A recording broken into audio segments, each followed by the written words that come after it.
ID in the D in the town all day. ID in the D in the SEA. ID in the D in the town all day. ID in the D in the SEA. Hello and welcome to episode number 413 of the fabulous Peltoncast, sponsored by our friends at Pagliacci Pizza. I'm your co-host, Kevin Pelton. And I'm Tristan Carcino. And for this special episode, even though it is our weekly episode, to help us preview the NFL draft, we're thrilled to welcome back to the pod third Pelton brother, Mike-Shawn Dugar of The Athletic. How's it going, Mike? Man, happy to be back. What's up, guys? How you doing? Doing well. Excited we could do this. As we talked, Tristan brought up the idea on last week's podcast of bringing in an expert to help us discuss this. And we've had you as part of the live draft previews the last couple of years. So excited to do this again. Yeah, man. I love being on with you guys. I appreciate the third Pelton brother acknowledged too. I take that. I probably still got the hat in my closet. I would have wore it today. The green clashes a little bit with what I got on, but You I still gotta got rep it. You gotta rep it more on IG. I don't know if you caught that Jake One was sporting the Talkin' Taco Time T-shirt as he was breaking down behind the beat last week. Was he? Oh, nice. That's dope, man. That's dope. Everyone just thought it was a Taco Time T-shirt, but the real heads know. Yeah, but the real one's new. The real one's new. I like it. All right, well, let's start off with we haven't talked to you since the Seahawks made a coaching change. This doesn't happen very often. The first time since we've been podcasting about the Seahawks in this last decade, the first time since you've been covering them. What differences have you noticed in covering the team with Mike Macdonald as compared to the Pete Carroll era?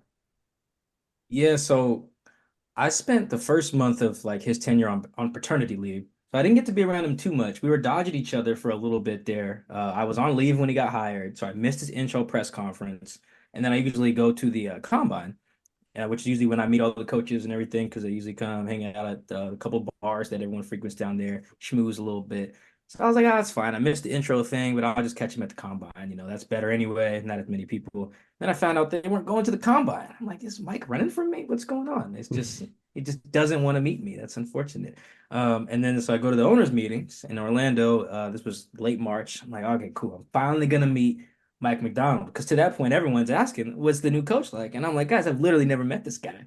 I was doing the dad thing, and then he's running from me at the combine. So it's funny. I go up and this is my first impression of Mike Macdonald, besides talking to our Ravens guy, Jeff Schrebeck, and then some other people who worked with him. But mostly, this is my first experience. I see him at the bar, and I like it's almost like one of those, how in a rom-com, there's like the awkward way the two love interests meet each other. It's usually something very cheesy, like they bump into each other in the hallway. He helps her pick up her books or something, or some papers. Cute. Some pop music is playing. Yeah, it was some cheesies like that. So I walked over and I pretended like I was gonna order a drink because at the bar. He's at the bar talking to some people, and then I like, excuse me, as I like nudge my way past him. I'm like, oh hey, you're Mike Macdonald. Of course, I knew it was him, right? That was just like that was my way of kind of going in, and it really helped that he was talking to a woman. I don't remember who the woman was, but he was talking to Robert Mays, my coworker at the Athletic. So that really helped, because that way Robert, I got to say hi to him too. Like, oh, hey, what up, man? Broke the ice for me a little bit there, which was nice. So I got to meet him there, which was cool. Small talk for a little bit. He's like aware the Athletics in a good spot where like most people who get hired kind of have to know who we are. We're like the equivalent of knowing you get hired at the Dolphins, you probably got to know the Miami Herald beat writers and stuff. We've kind of got to that status where you at least got to know who we are. So that was good. So he was like, oh, you're the Athletic. I'm familiar with that. He knows Jeff, our Ravens guy. So that was good. It wasn't completely like have to explain to him who I am, what I do. That was nice. We have the best name there is. So that was nice. We hit it off there right away. And it then hit me. I'm like, yo, this guy, he's like only a few years older than me. Yeah. Like I'm turning 32 in July. I think Mike is 36, I want to say. So we're like right there. Really horrifying for those of us who are older. I know, older than the head coach. Oh my god. Yeah, it's a little trippy. We went from so much younger than that coach. Literally the same age as our mom. To younger than that. Yeah, no, it's real trippy, at least for me, because we're in the same like little bracket there. Like I'm getting married in June, and like there's gonna be people Mike's age like hanging out with me who are like my friends, at the wedding. But anyway, so I got to meet him a little bit, which was cool. Down to earth guy. I got a bit of his sense of humor. I think I told this story on the pod. It's very brief, but um, I see him the next day, and at the owners' meetings they have a coach's breakfast each day, really crack of dawn for no reason. But the NFC coaches go first, or no, the AFC coaches go first, and the next day is the NFC coaches. And so I see him the afternoon of the AFC one, and obviously he knows that we're going to talk tomorrow, and he's like, "Hey man, just want to let you know, man, 30 minutes tomorrow morning, we're going to do just me and you." And I was like, "Oh my goodness," my eyes lit up. I'm like, this is great. Like, this is why I flew freaking Orlando. I'm like, "Oh, where?" And he's like, "Nah, man, I'm just messing with you." I was like, "Oh my God." I was like, "What?" It was and it's obviously a harmless joke, but in the moment, I was like, "Dog, that hurt. Like, you embarrassed me in front of my peoples." Because I was walking with who was I with? He was with his wife, and I think I was with our Raiders rider, my man Tashawn. We were walking somewhere, and I was like, "Yo, Tashawn, he just hurt me. He got me. That really hurt." But it just I tell that just like a little peek into his like sense of humor. Just we're all just kind of getting to know him. So that was like a version of like his humor that I enjoyed. At least I enjoy it now. In the moment, I was like, "Damn, man, there goes my exclusive." Like I know. Kind I of really sucks. could have used that, for our career. That would have been great. First exclusive with the new Seahawks head coach. But aside from the personal experience I've had, it sounds like everyone's still in the get to know him stages. It's just so new. You talk to some of the players, even like some of the assistants. Those guys all don't know each other. It's a lot of new. But the thing that stands out is seems like Mike really knows who he is and what he wants to be, which is important because if you don't know, that's the one thing I really liked about Pete, among other things, is that like Pete was like, "I'm gonna go down swinging with Pete Carroll. I'm gonna be Mhm. Pete till the day they tell me to go." Eventually, they're gonna tell me to go because there's only two type of coaches, right? The guys who have been fired and the guys who are gonna be. And Pete knew that. He's like, "I'm gonna go down being me." Sounds like Mike, for as young as he is and as little experience as he has his foundation, his philosophies, his views. And that's good. Even if I don't agree with what they are, or if I do agree, he just has them, which is really, really important there. Um, and he's a smart dude. Everyone I've talked to who's like known him from Baltimore, super smart guy. And even reading John Boyle of Seahawks.com, like followed him to some coaches clinic like last week or something and wrote up a thing about that. And you can just see in how he talks about ball, like, oh, he's smart. He understands like the process is to get the guys to get the information and then go do it. Everybody can just get talented dudes. The margin of the talent margin is very thin. Like everyone's running Yeah. around the same 40 times. Everyone's around the same size, same height, same arm length. It's not like college. So how do you get your guys to function at a higher level? There's steps to that. There's some psychology involved in that. Pete understood that as well. So so far so good. The only thing though, I gotta put he is tripping. I know people are worried about the picture thing. The picture thing is weird too, taking down all the murals of the guys from the LOB era. That's one thing. Removing the basketball hoop from the auditorium is criminal. If I have like any criticism of this dude, because I am a huge basketball guy, every time I go into the auditorium for a press conference, I go to the left, I shout out Maz Vita, uh, another guy who covers the team. I say, "Hey Maz, you got me?" He rebounds for me, and I usually put like 3, 4, 5 shots up. I always try to end on a make. It's every press conference. So when I walked in there, the last time I was in there, and there was no basketball hoop. It was hurtful. It was very hurtful. Mike McDonald, put the hoop back. Leave everything else that you changed. I'm cool with that. You got to do your thing. The hoop, put the hoop back. That's my only critic. I'm very harsh about that. I'm not budging. There's nothing he can say to justify it. Not Put budging. the hoop back. That's my I only like these are criticism my of Mike demands. McDonald so far. That's it. That's all I got. Put the hoop back. That's the only thing I want him to change so far. So we've got the outlines of the rom-com here. We've got the meet cute. We've got some tension with the practical joke and the removal of the basketball hoop. And somehow the movie climaxes with the two of you shooting hoops at the Yes. in the Yeah. auditorium. Yes, yes. Somehow it's like loving basketball at the end, where it's like, yeah, I'll play you for your heart. If I win, you can leave your Yeah. fiance.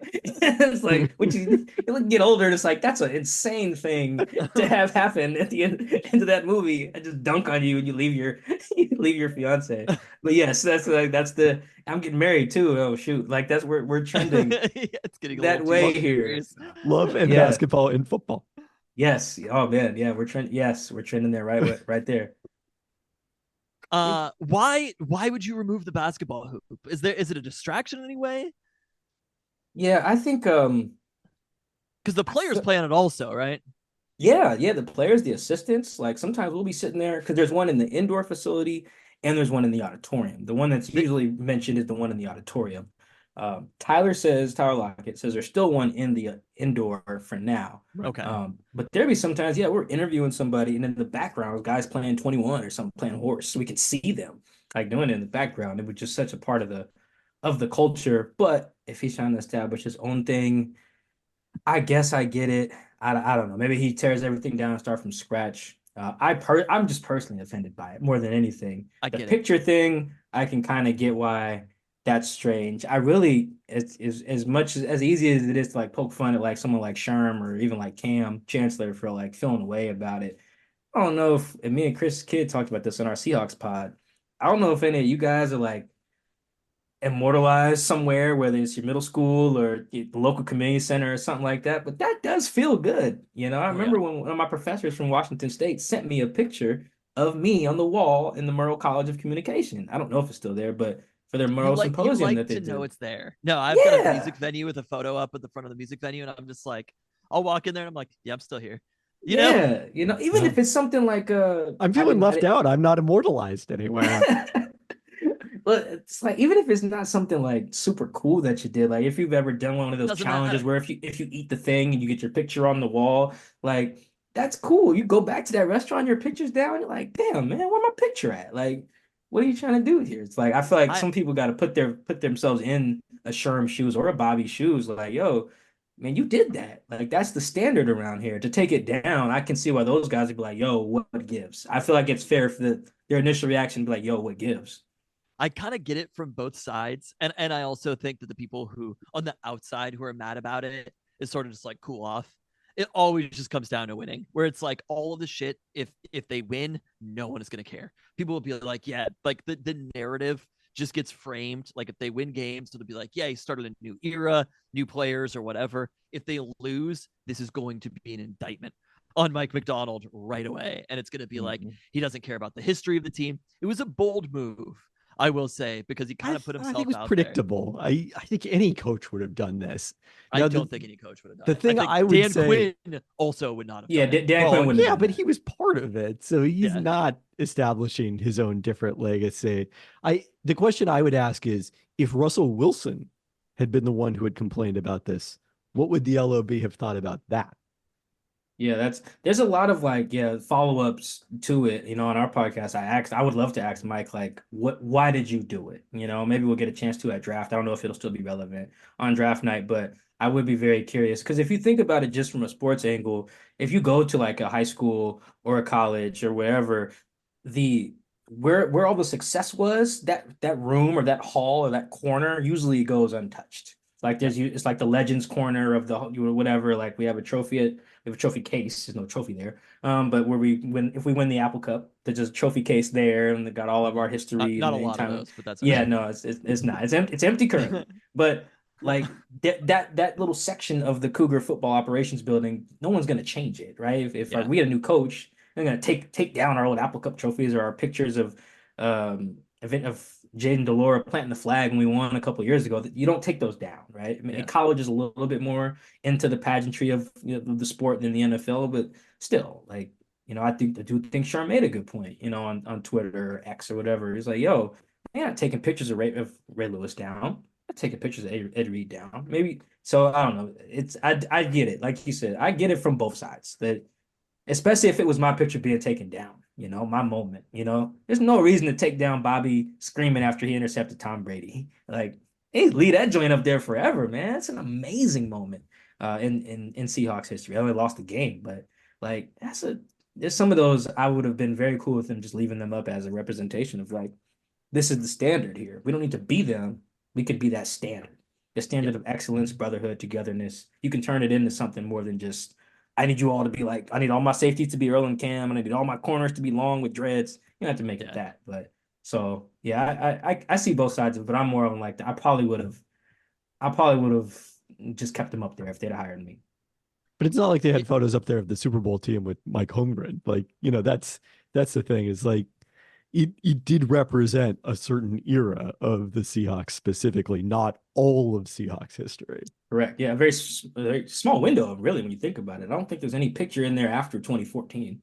I don't. Although there wasn't nearly as much success before 2014 as there Yeah, has been I since. think it's only Beastquake to Super Bowl 49, the picture of Bobby. I think those are the two the first picture and the last picture. Like those are there's everything is sandwiched in between Bobby intercepting Brady in Super Bowl 49 and then Marshawn in the Beastquake. So yeah, it wasn't a lot. It is like you said, yeah, just a small window. It just happens to represent what like eight of the best 10 moments in Right. franchise history right now until they make more moments. Yeah. Well, hopefully those new moments will start with this draft class. The first one with Mike Macdonald.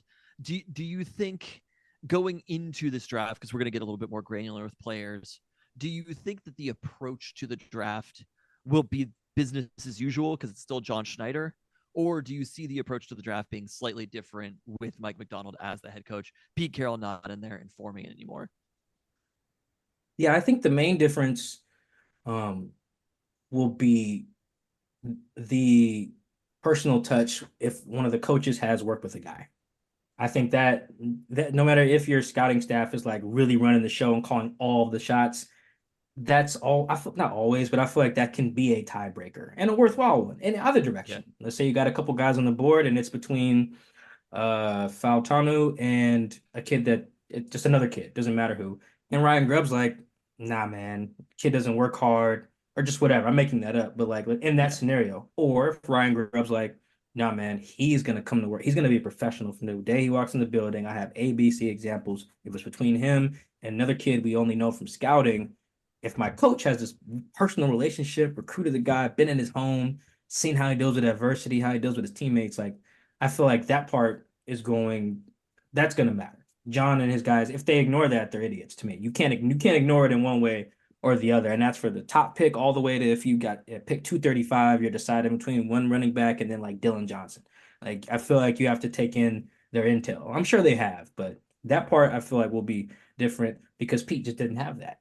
He Yeah. just couldn't. He was too far removed from the college game. You know, they're bringing guys, and maybe he heard something from a USC guy that he knows because his name still rings off down there. But like, that didn't lead them to taking Amon-Ra St. Brown, right?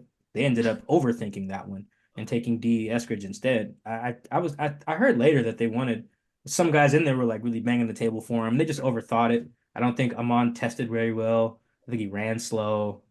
His tape was like okay. He fell, so Yeah, it's like I a lot kind of of teams made that mistake. yeah, exactly. They weren't the only ones, but I remember bringing it up to someone in the context of this is a USC guy. You love USC guys, and he was just like, we overthought it, like because he didn't test well and the tape wasn't great. We overthought it. Took D, is what it is. But yeah, Pete's staff just didn't have that anymore. They were too far removed. So I feel like with all of the Huskies and Wolverines that are eligible, that are draft eligible, I think between those two schools, it was like 30 plus kids at the combine. Probably going to see 20 plus drafted. That part I think will be different because they do have that personal touch.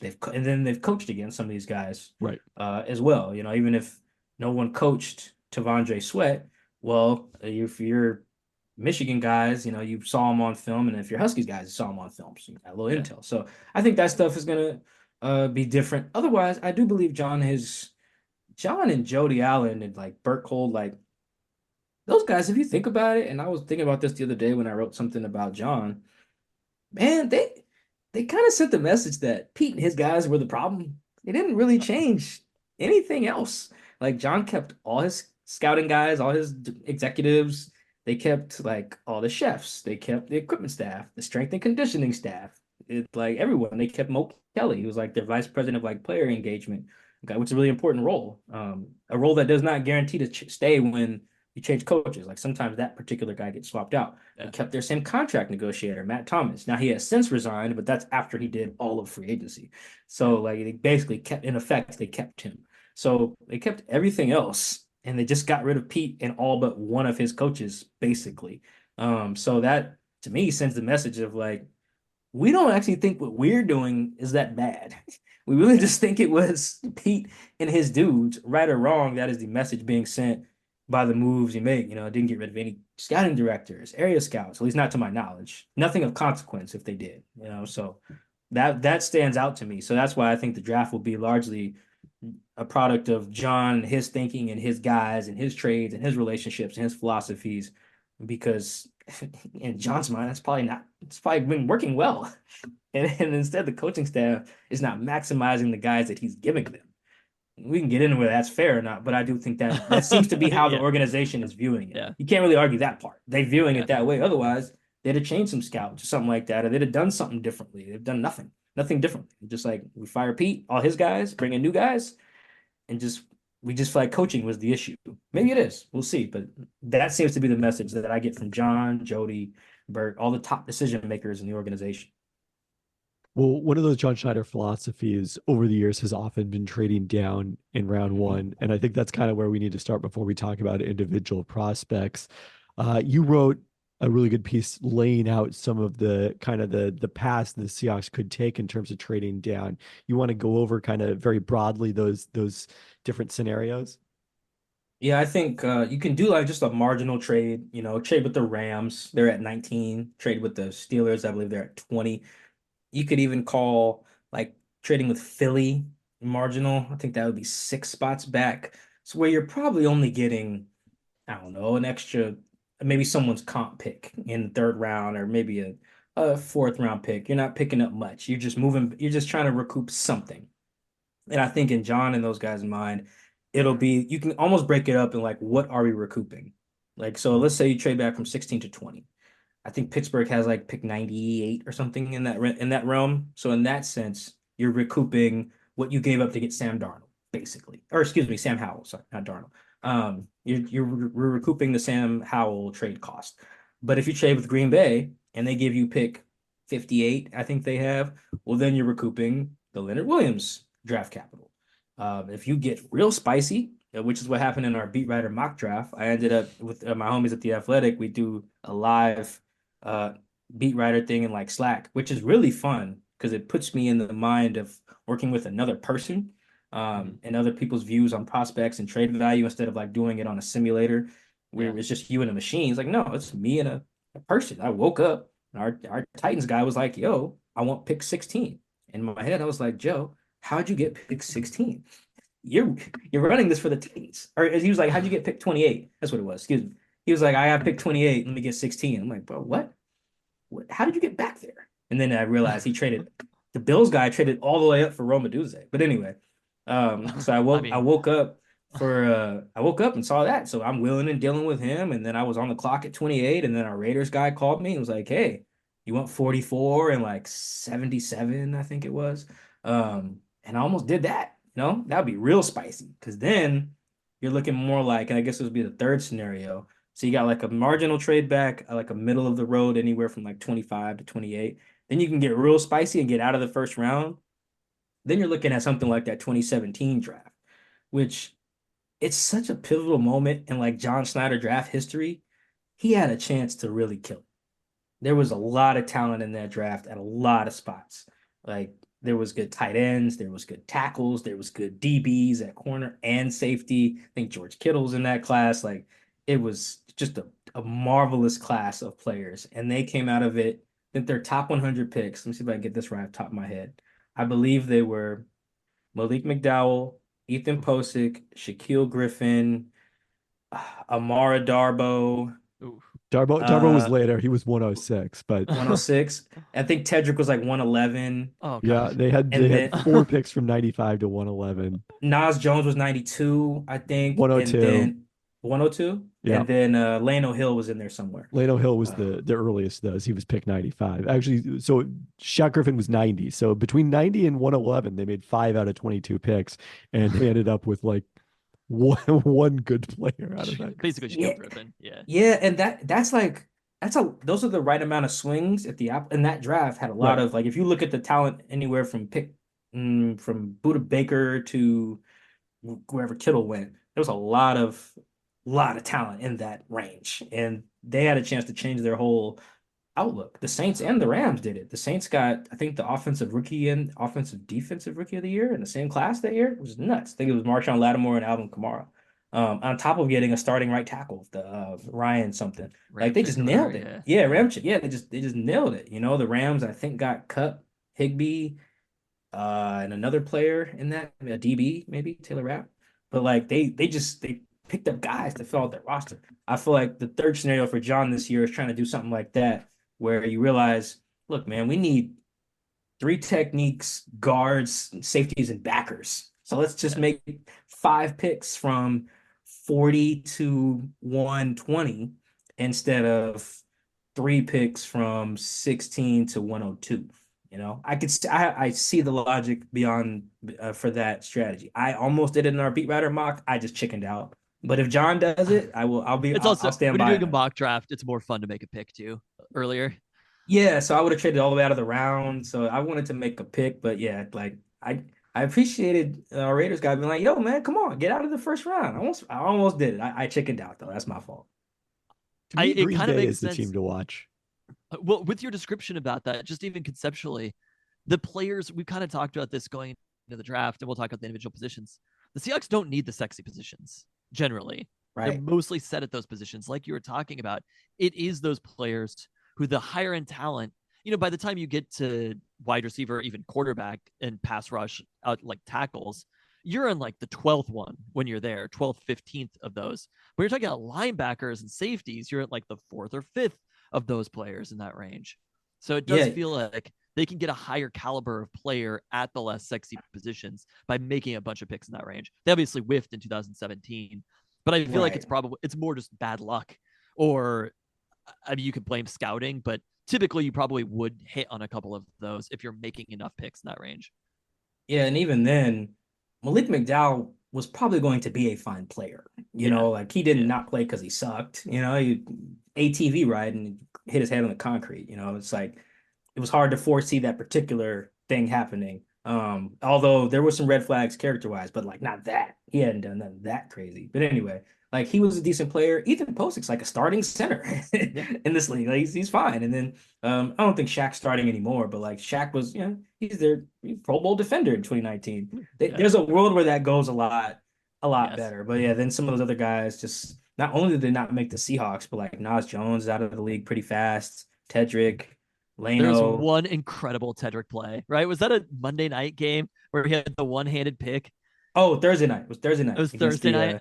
against the Rams. Yeah. It's the same game as the toe tap, but Tyler. Actually, it looks weird because I think Tyler's catches in the first half, and so it's like daylight. And then by the time Tedrick makes the interception, Yeah. it's like nighttime, so it can feel like two different nights. But yeah, it's the same game. But yeah, Tedrick out of the league. Mike Tyson was in that draft, out of the league. They drafted a tackle, I think Jamarco Jones, not yeah, Jamarco Jones maybe. Oh, no, that was the year before. Justin Senior, tackle from Mississippi State, out of the Jesus. league. Chris Carson, David Moore. So they did okay, but like there was so much potential to like nail that thing, and Yeah. they just didn't. I would probably go for like that mid tier. Kevin, I'm with you. You call Green Bay, get picked 25. They come up for Cooper DeJean or whatever. They come up for a left tackle. They need both. Like there are some teams, Tristan, to your point, I think the Seahawks are in a good spot because there are a lot of teams who need the sexy stuff. There's teams behind the Seahawks who are like, yo, we need a tackle. We need a corner.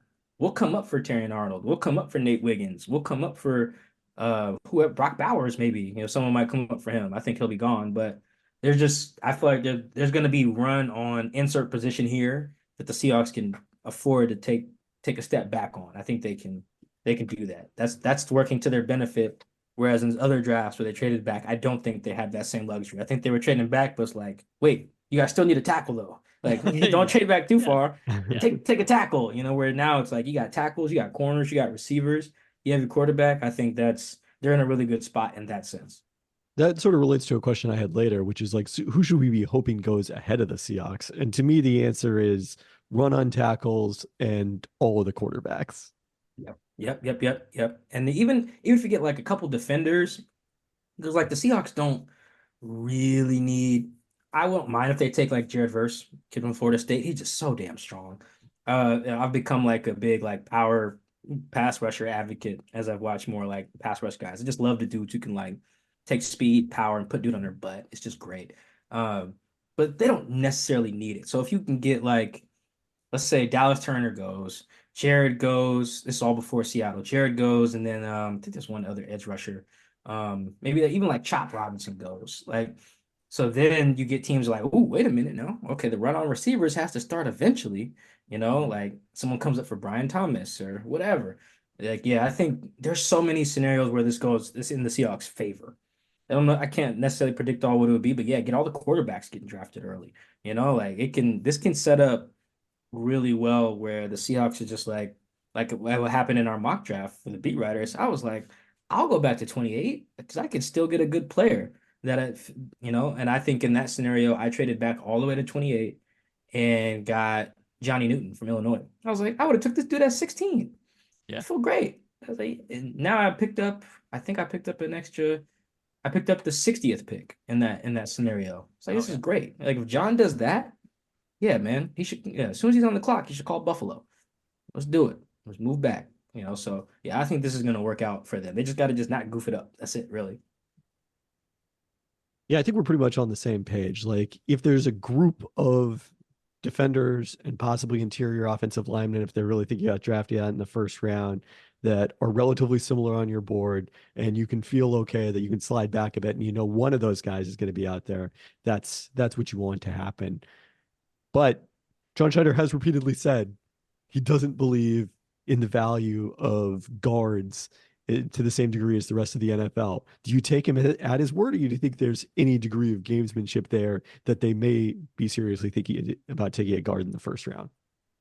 Yeah, the thing I've come to learn about talking with John Snyder, both on the record, hearing him on the radio, off the record, gamesmanship is not really his thing. He's not a good liar.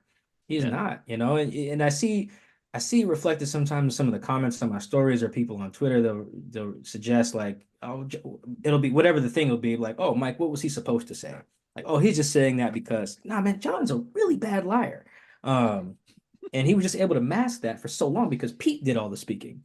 Uh-huh. So when like for instance, when Pete at his farewell thing was like, "Hey, you're gonna find out now, John," like I knew what he was talking about. He didn't have to spell it out because I know Pete Yeah. talks 4 or 5 times a week, and during the course of a season, I'm aware of this because I go on the Seahawks media site and have to go look up Pete transcripts. If you click on the Pete Carroll hyperlink on their site, Pete talks like 40 times a year. John might talk 7. Yeah. It's just different, it's just different spotlight on you. There's different people parsing your words out and everything, like what's happening with John now. And I say that to say he's pretty sincere. Like when he says guards are getting overdrafted and overpaid because all the fat kids in high school are going to the D line, pretty much. He's saying it's at the root level. Yeah, I believe that he believes that, and he's also just right in general. Yes. If you're a 17-year-old kid or let's say you're a 15-year-old kid at your high school in South Florida, and you're any bit athletic, but you're 270 pounds, well, yeah, they're gonna probably play you at nose. Maybe they'll put you at guard as well, but when Florida comes calling to recruit you, you're gonna be like, hey, I'm about to play nose or whatever, as defensive tackle. That's just kind of happening, and then that just trickles up. Also, the physics of that position is so tough. All the positions where you have to go backwards against other freak athletes, it's just tough. It's just tough to find those guys. That's why tackles are so talented. You mean I got to work backwards and Myles Garrett comes at me? What? That's insane. I don't want to do that, coach. I want to go on the other side of the ball. That's happening. So I believe him. And his contracts reflect that. His draft picks reflect that as well. Like, so yes, I believe John, and I believe he's right. His premise is right. Like he's been real nice this offseason about trying to say that the Carolina Panthers are out of their minds, pretty much, for paying Robert Hunt and paying Damian Lewis. I think it combined $150 million between the two of them, I want to say, for two guards. Like you can tell John's sitting there like, yo, that is bananas. There's no way I'm doing that. Give me 32-year-old Lincoln Tomlinson and Mm. second year Anthony Bradford before I do that. Like I believe him. There's the actions match that as much as the words. So anything that John says, for the most part, there's very little take it with a grain of salt for me because I just Yeah. know he's not a good liar. I mean, look at the combine before they traded Russ. Like John usually speaks on camera at the podium. You guys usually see it. It's filmed. He didn't even do that year. My theory, because he couldn't get up there and lie. He already knew. He had talked to the Denver GM at the Senior Bowl, had the terms agreed to on a napkin, and he didn't have no poker face. He's like, I just can't do it. There's no way I can go up on camera and lie. Whereas Pete was just like, we have no intention of moving our quarterback. He said that shit with a straight face on TV on NFL Network. John's like, I couldn't do it. Couldn't do it. I'm not Catholic, but whatever ceremony requires that they have the cross on their head or their forehead. Ash Wednesday. Yes, it was that because when John spoke to us, he still had it on his forehead. So whatever, like he was not in the mood to lying that day. He was Yeah, not a liar that day. Could not the do it. cross on Like, his forehead. yeah, So I'm sorry if I'm butchering. I don't know the proper term there, no, I but you love guys it. know what I'm talking about. Yeah, he had it on his head, and he you could tell he's not lying that day. He's a bad liar. So when John says something, there's a lot of truth in sincerity in his words.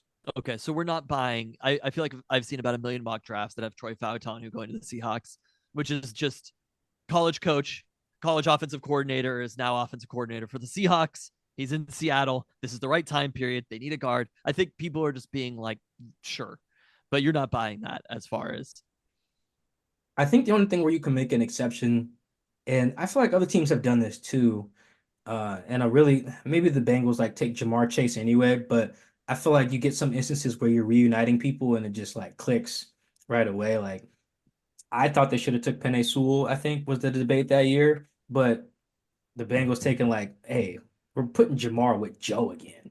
yeah, Remember last time they was together? Let's yeah. run that back. Usually we wouldn't take a receiver this high, but let's take that receiver to put with that quarterback. You know, you can make exceptions I to feel your like a general guard is philosophy. just not like it's not the You, same as Penix or a it's Dunze or something.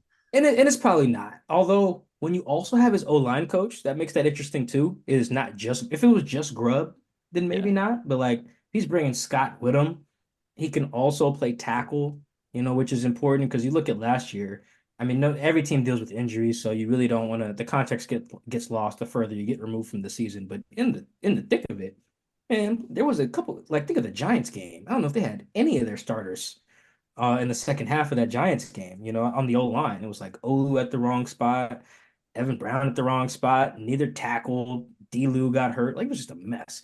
Um, and yeah, not having Charles Cross and Abe Lucas for that stretch, particularly Abe, who was their best lineman. Like if you get insurance at tackle and starter at guard, he knows your O line coach, knows your OC, and he's just overall a good player. Perhaps make an exception there, but that's probably it for me. Like I've mocked a couple guards in the first round. I think I mocked Graham Barton there. I'm just doing that because it would make sense for me. I would generally be surprised if John was to make a move like that. Faltanu, maybe you could rationalize it like, hey, we're not just taking a guard, we're taking that guard who knows our scheme and our coaches and blah, blah, blah. His medical history may be a little better, yada, yada. Otherwise, I'd be very surprised if they took a guard in the first round. It's interesting because there are local ties with a number of interior offensive linemen. Talais Fuaga from Oregon State, who's a Tacoma native, and then Jackson Powers Johnson from Oregon, who's considered a little bit lower in this range. I I tend to agree with you. I think they will probably draft a guard at some point, but I don't think it's going to be at 16 or wherever they trade back from. So Yeah, you also got to wonder what the difference is. And this is to John's point as well. He didn't spell it out this way, but the difference in guards. Like, what is the difference truly between who's an all-pro guard? I think Trey Smith might be an all-pro guard in Kansas City. Just take an all-pro guard, Quentin Nelson. What is the difference between him and like a Pro Bowl guard and just like a solid guard? yeah. Like, is the gap super wide in terms of resource allocation, salary? John would probably tell you no. Like, yeah, is Quentin Nelson better than Damian Lewis? Sure. Yes. Is he like, well, now D. got paid. So let's use a different example. Is Phil Haynes, is he $100 million worse than Robert Hunt? You know, Yeah. probably not. No, probably not. So in John, you can do that in the draft too. Is Christian Haynes from he's UConn. If you get him at pick 81, is he that much worse than Faltano? Faltano who will be switching positions too. So probably not. That's kind of the math you got to do. And if that's how John views it, which I would imagine is the case, then yeah, that would make sense to me as well. It does feel like you can wait and get probably the best. You can probably get the best guard in the draft late on day two. And then in this particular draft, what we were talking about earlier, you can get the best linebacker in this class with like pick 50. You Yep. can get the best safety with like pick 45. It's the Seahawks are in a good spot if they get to the point where just like we're gonna wait because the stuff we need you can wait for in this particular draft. I guess one really other question related to this general topic. Do we think there's any chance that they take a tackle if they're concerned about Abe Lucas's future long term? Or do we think there's any chance if one of the quarterbacks is there that they take a quarterback? I would be very surprised at the quarterback, just because of the resource allocation, and they want to win. That's the other thing. I feel like it's been kind of assumed that the Seahawks view this as like a step back year or set the foundation year. I've just got no sense of that. And one of the reasons I've got no sense of that is in general, that's a tough sell sometimes for your veterans on the roster. Like if you need veterans on your team to set the tone, and you're not slamming it down their throat that you want to win, that can be tough. Like imagine now he's a good guy, so he wouldn't be a malcontent in this scenario. But imagine you tell Tyler Lockett, hey man, I know you're about to turn 32 in September. We restructured your deal to the point where we actually take a pay cut. We also need you to be a leader with this new regime, but we're really actually just trying to set the foundation. And then next year we're probably going to go for it. It's like, well, how do you expect me to lead some guys then? If half of them ain't gonna be here next year, I might not be here next year. How can you expect me to go out there and lay it all on the line if we're halfway in, halfway out? Now that can be an organization's view, like an organization can be like, hey man, uh y'all mind just sucking this year so we can, reset this thing a little bit. But it's just so hard to sell that to the guys out there playing with sprained MCLs and bad knees and dislocated elbows and broken fingers. Like that's just tough. It's just a tough sell. It's also So I don't feel like the roster is worse necessarily at this point than it was last year, where the team was still a fringe playoff contender. I don't know if they're necessarily going to compete with, say, the Niners for the NFC West, but the wild card, the amount of teams that are in the wild card, it's a young roster after these last two drafts that they had all these draft picks because of the Russell Wilson trade. It's still a young defense overall, and there's a lot of young talent on the roster right now. They don't need this draft in the same way that maybe they needed the last two drafts before this. Well, see, the issue is that they were still kind of old on like I forget, I think it was Bill Barnwell who had like a snap adjusted age ranking of every Yeah, defense. offensively they were pretty old. Defensively they were younger, right?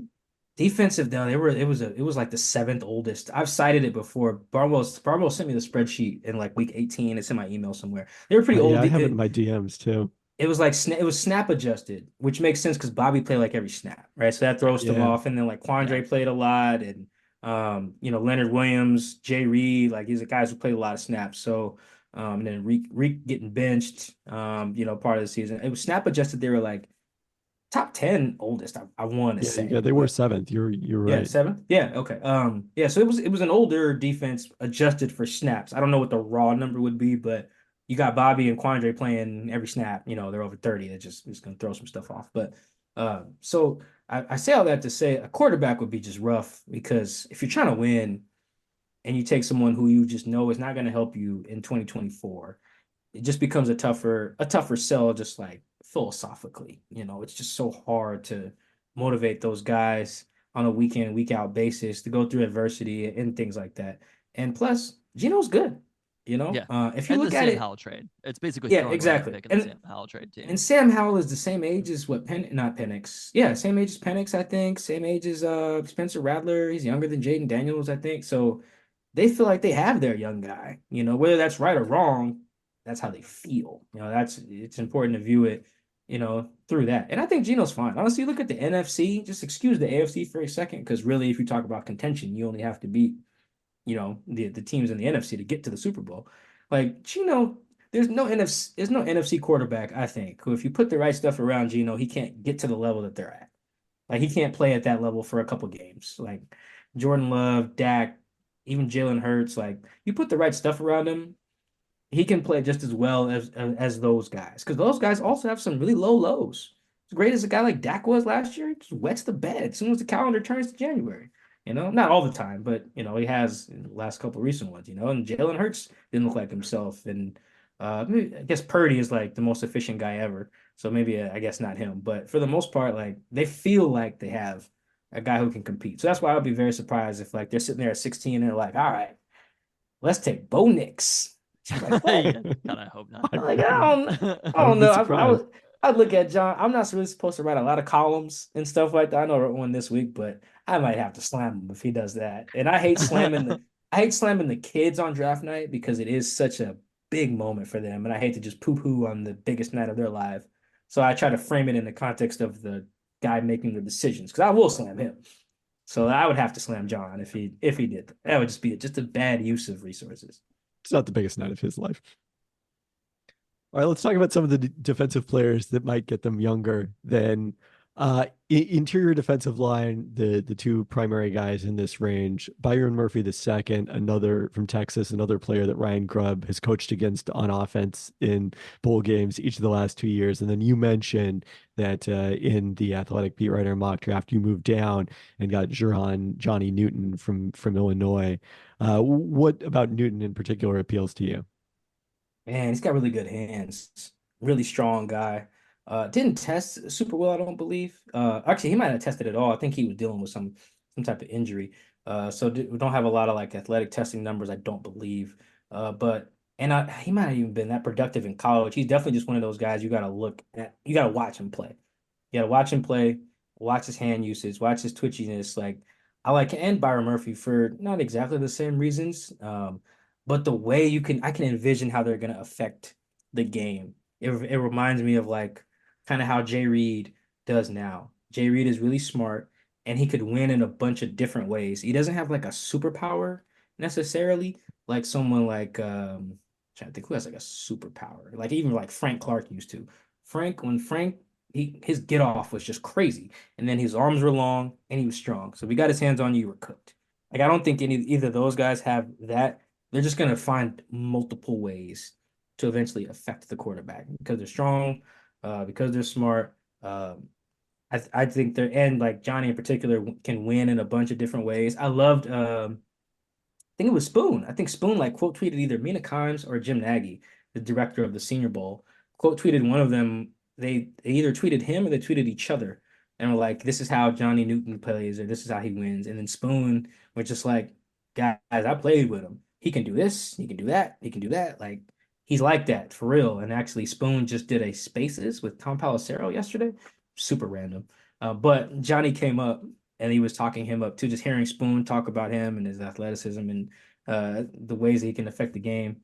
Like Spoon damn near sold me. See, I took him in that mock draft. So yeah, either one of those guys, I would be really fine with. I think I like Murphy a little bit more. Like for instance, if Murphy's there at 16, I probably just take him.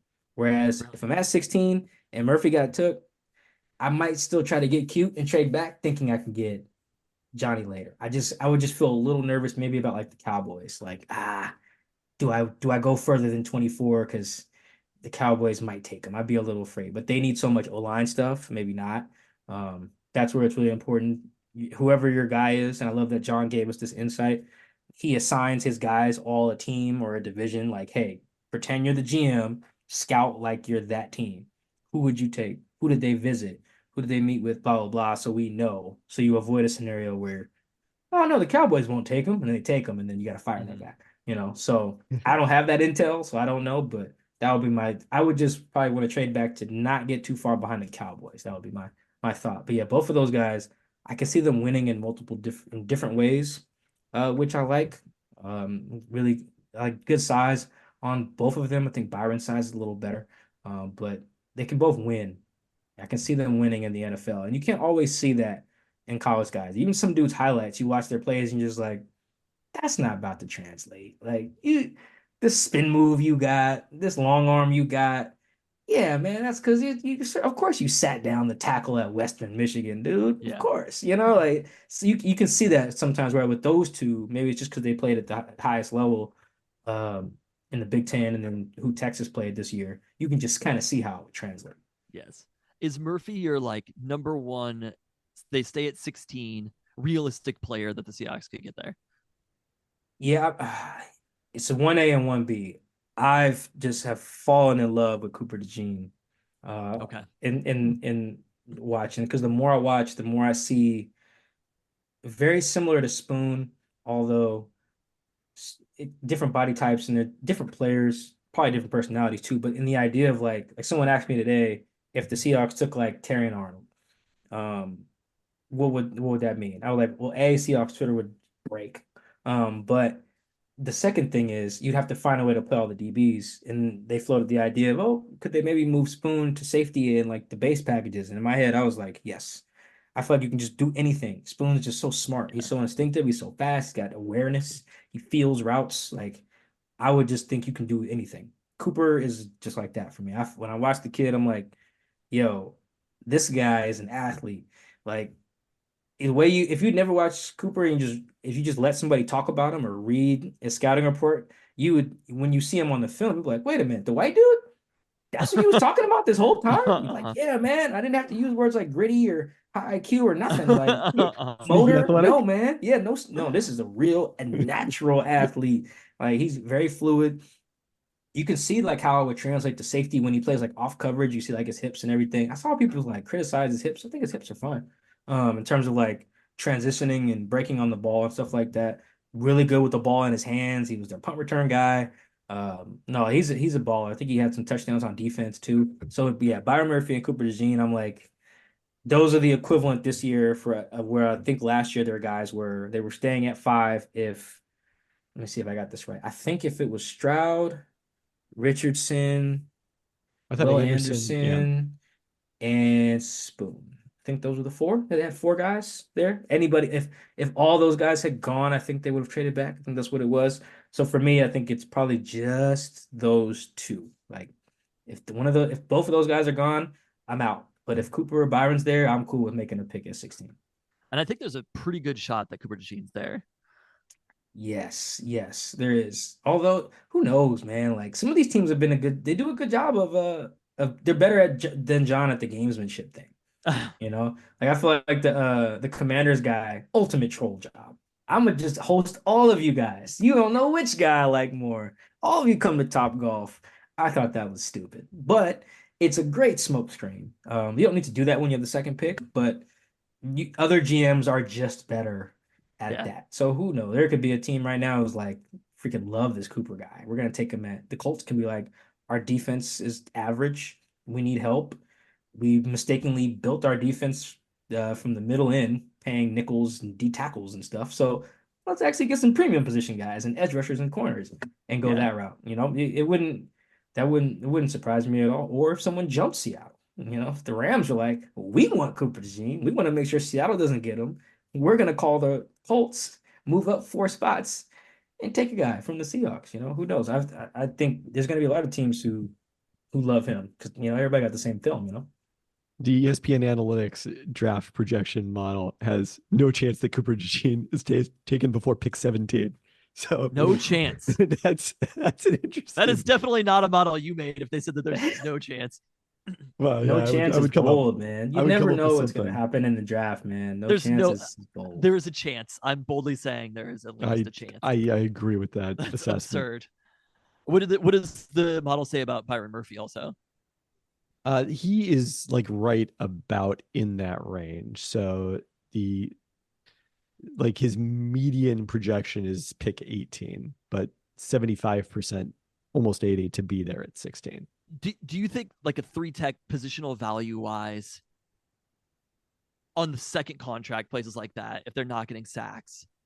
To me, a player like Cooper DeJean is a more valuable player But who said- long term, or in a more valuable position. Who said these guys weren't getting sacks? I mean, they might, but it's less. You'd be less confident about it than say Jared Verse or Dallas Turner or something, Correct. Yeah. or even Latu. Yeah, like who's the guy? Matabuke just had like what 13, 12 or 13 sacks. I do think that's that's what they would compare him to. If the Seahawks drafted Byron Murphy, it would be that's their Justin Matabike. Yeah, and I think that's you just can't expect your defensive tackles to just produce at that level. It's so tough. It's so fluky from that position. But yeah, I think a DB is definitely more valuable for sure. I think unless you're like, and put it this way, a good corner or a good DB, like a guy who can do everything. Yeah. is definitely more valuable versus like for the three tech to be more valuable, he's got to be like Quentin Williams, Yeah. or Chris Jones or whatever. Which maybe you are getting that guy, who knows? But I feel like that's just more rare. Whereas if I just have like who's like just a really good corner, like Marshawn Lattimore, it's like a really good corner, not like a top five corner, but like it'd be hard to find a corner better than him, and he's just like really impact the game. Their pass defense is usually pretty solid when he's on the field, stuff like that. So, yeah, I think the tiebreaker, maybe you go with Cooper, but I don't think they can go wrong with either spot. I think there's no way Yeah. Byron gets past the Rams, especially they just lost Aaron Donald. After that, So, yeah. I was wondering about Mike McDonald. People will be like, if it's Cooper DeJean, that'll be his Kyle Hamilton. If it's somebody like Byron Murphy, that'll be his Justin Madubuike. But Kyle Hamilton was drafted way higher than Justin Madubuike was, and Mike McDonald just did that as a player with a player who was fine and then became a superstar with Mike McDonald. I feel like coaches have that idea. If they're like, I did this once, I can do this again with somebody in that third round range more than somebody. I don't know if I necessarily need to take the player at 16 to do that with them.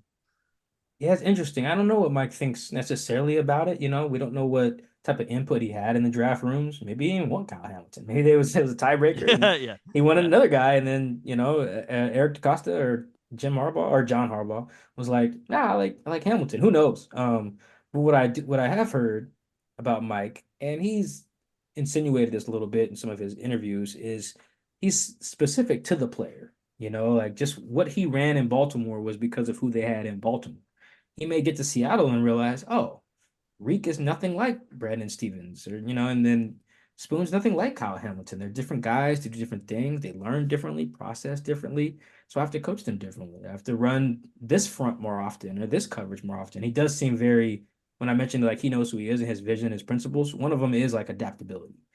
Is one of his strong core values is like, let's always be looking to grow. It's not just feel like we just crack the code and that's it. No, the league is always growing, so we got to grow too. Growth is one of his values, which is interesting. I feel like you kind of need that on defense. Things change so much, and you just have to have so many if-then scenarios for all your stuff. So, yeah, who knows? He may have only coached Matabuke a certain way because he was a specific type of player, So who knows? I don't want to project too much on what Mike did in Baltimore, and say he's going to carry all that. Because at the same time, he didn't bring anybody with him, either. Yeah.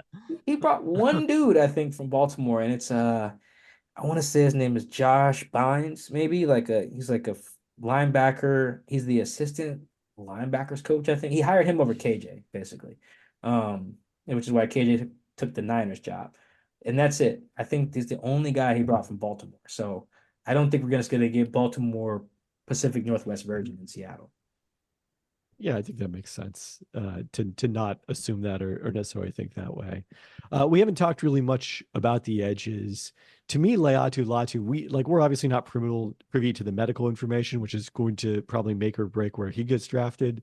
He, besides the defensive tackles, is the guy I would be the most excited about them ending up with, especially if they were able to trade down and do that. What was his medical? He had a neck. Was a neck issue? Yeah, Is that that yeah. forced him into retirement at UW before he was cleared to return at UCLA and dominated the last 2 years. Yeah, medical stuff is always tricky because it depends on what you hurt for sure, because let's Rashad Penny, for example, was never hurt in college. Like 4 years in college, was never hurt. Never had anything. Gets to the league, breaks his finger like 3 weeks into camp, rolls his ankle, sprains his knee, blows his knee, like pulls his hammy, all in like the first 3 or 4 years or something like that. Just never hurt. So you just never, and then you get guys who were super banged up in college and they get to the NFL and they're fine. That's it. They may roll their ankle once or twice, So it really definitely depends on if you have something that has like a structural issue. I have a hard no on guys who have back issues. That's like my hard no. Necks are like probably the next thing there. It's like, depends on what the Doesn't seem neck issue great. is. Yeah. They are connected to Yeah, the back.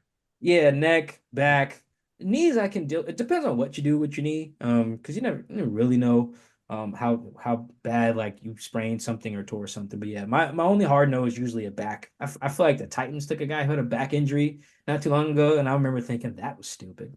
It was like a corner. It was like a first round corner, kid from like Virginia Tech, I think, like a back issue. And I remember thinking that's dumb. No shade to the kid. Just no, I just wouldn't have done it. He would have failed my medical grades. I don't think that kid ended up panning out either. So, uh, yeah, if the medical checks out on him, I like him. I like Verse and Turner more, but I feel like they're gonna be gone. I think like Jared Verse is probably there's probably so many D line coaches banging the table for him with teams that are picking above the Seahawks because it just seems like a pick that's just not gonna. It could go wrong because all picks could, but you watch him and I'm like, yo, this is the best guy on this Florida State team. And that Florida State team was really good. And I was like, as long as they got him, they got a shot. Really, the top four guy edges come out pretty well in the Aaron Schatz sack projections on ESPN Plus. Turner is number one of this group, followed by Verse, then Latu, and then Chop Robinson from Penn State. But any of those guys, Chop Robinson, maybe another possibility if you trade down a little bit, I think would be pretty solid. And, it's not necessarily a position of huge need for the Seahawks, but they don't have a star at that position. And it's just an important position to draft. Oh yeah, you never have too many edge guys. Exactly. Never. Edge is constant, just constantly be taking edge players. And I looked this up the other day. John has never drafted a Pro Bowl edge guy. I was like, that's a Pro Bowl pass rusher. He hasn't drafted Frank one. Clark has never made the Pro Bowl. Yeah, Frank Clark didn't make one. Frank didn't make it until he got to the Chiefs. So I see, guess if okay. you want to count Frank, sure. But Frank is funny. Frank like didn't make it at all, was really good, and then got to the Chiefs and made like three straight. Pretty nuts. But yeah, no, he never made it while he was with Seattle. Even that year he had like 13 and a half sacks. He did. I forget who made it that year, but he didn't. So John's never he has like some pretty damning things on his track record. He's done really well in some spots. But yeah, no fifth round option or fifth year options have been picked up. He's only had one lineman sign a second deal. It was Justin Britt. No Pro Bowl pass rushers drafted. Those are pretty tough ones. Although I'm not toot my own horn here. I think the Seahawks are not slick. If you guys notice, I dropped a piece today rattling off some of that, talking about how John Snyder's this draft is like a legacy defining moment for him. And the Seahawks just so happened to tweet out that John has drafted 8 All-Pro players since 2010. Tweeted that Wednesday. I was like, got a kick out of that. I can't prove that was their motivation, but like I could see how they just randomly threw that out there on the eve of the draft. And it's a funny tweet because they include second team All-Pro guys, which there's not really a second team fully. At least there wasn't in the past. It's usually only put guys on the second team if the if you just get votes and you're not like unanimous at your position, then they put some guys on the second team. So like if there's a unanimous quarterback, then there's no second team quarterback. At least that's how it used to be. Like when Lamar was, I think, unanimous in 2019, I don't think there was a second team quarterback because it was unanimous. I think there was no second team tight end either because Gronk was unanimous. So it's funny they included the second team guys. But even then, if you look at the guys who have been all pro that he's drafted, if you exclude the special teamers since 2012, it's just DK. And it's because he got like a handful of all pro votes in 2020. That was it. Otherwise, it's Bobby, Cam, like it's all the guys from back in the past. There's nothing recent outside of DK.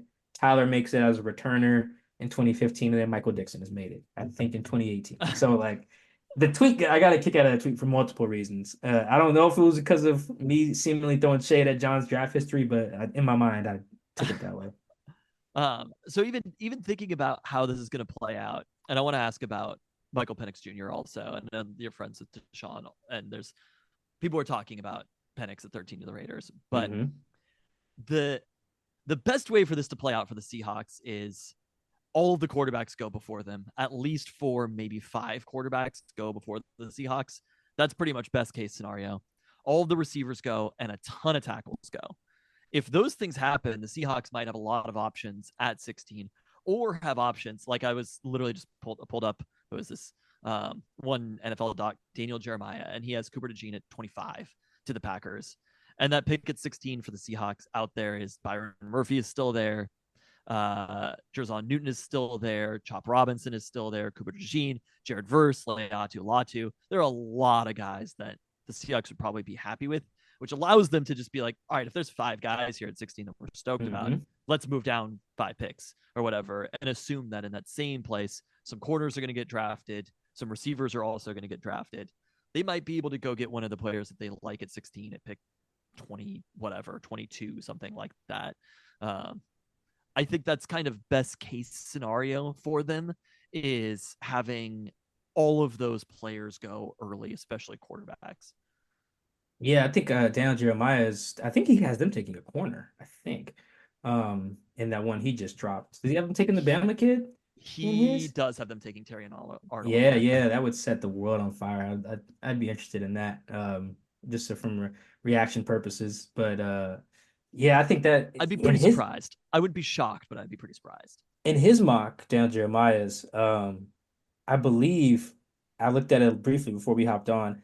I think I looked at the back end of it and I was like, the Seahawks should take any of these guys that got picked in the 20s. It was like half the guys that got picked in the 20s. I was like, I'd be cool with him, like all of those guys. I'd have been cool with. And then yeah, I think he's lighting the world on fire with the Terry Arnold pick. Although I think our guy Dane Brugler at the Athletic has the Seahawks doing the same thing, so maybe there's some smoke there. When you get multiple dudes doing that right before draft time, you wonder if they're just like bored of mocking Faltano to the Seahawks, or if they're just like, I'm hearing Yes. I mean, things. You never know. a lot of people have Fautanu ahead of where the Seahawks pick, which means that there's 3 Huskies in some of these mock drafts before the Seahawks pick at 16, which would be kind of incredible. But the smoke around the Raiders at 13. What are you hearing in that conversation? Yeah, I'd be surprised if they did it. Tashawn hasn't told me anything necessarily. I don't know if he knows. They got a new GM there, so I don't know how locked in he is with the new guy. Although I have sent him at least a couple Michael Penix photoshopped Raiders joints there. I've sent him at least 2 in my phone because I'm all for it. I really want the Raiders to have a quarterback. Although I think like his best fit is probably like the Lions. I saw today that the Lions don't they haven't they're giving money to everyone but Jared. Yeah, I saw that. Yeah. Pretty much. So in my mind, I'm like, all right, cool. Let Jared play his year out. Take Penix at 29 or wherever they pick, and let it roll with him in 2025. They have a good O line. They got the receivers. They got the schemer. Although maybe they lose Ben Johnson by next year. Who knows? But they've got the schemer. I like it. They got the run game. I think he would. That's where he would kill it the fastest. I think. Yeah. I feel like you gotta take that in perspective with some of these guys who, like Caleb Williams. That's why you can project so well. It's like that USC team was a mess, and he looked amazing, And it's like Penix looked amazing with everything working pretty much for him, and like the best O line, one of the best, if not the best schemers, by far the best receiving unit. It was like his unit last year was as good as some NFL receiving rooms. Like the Huskies receiver room was by far better than like the Patriots receivers room. And if you just look at the receivers, it might have been just as good as like the Chiefs.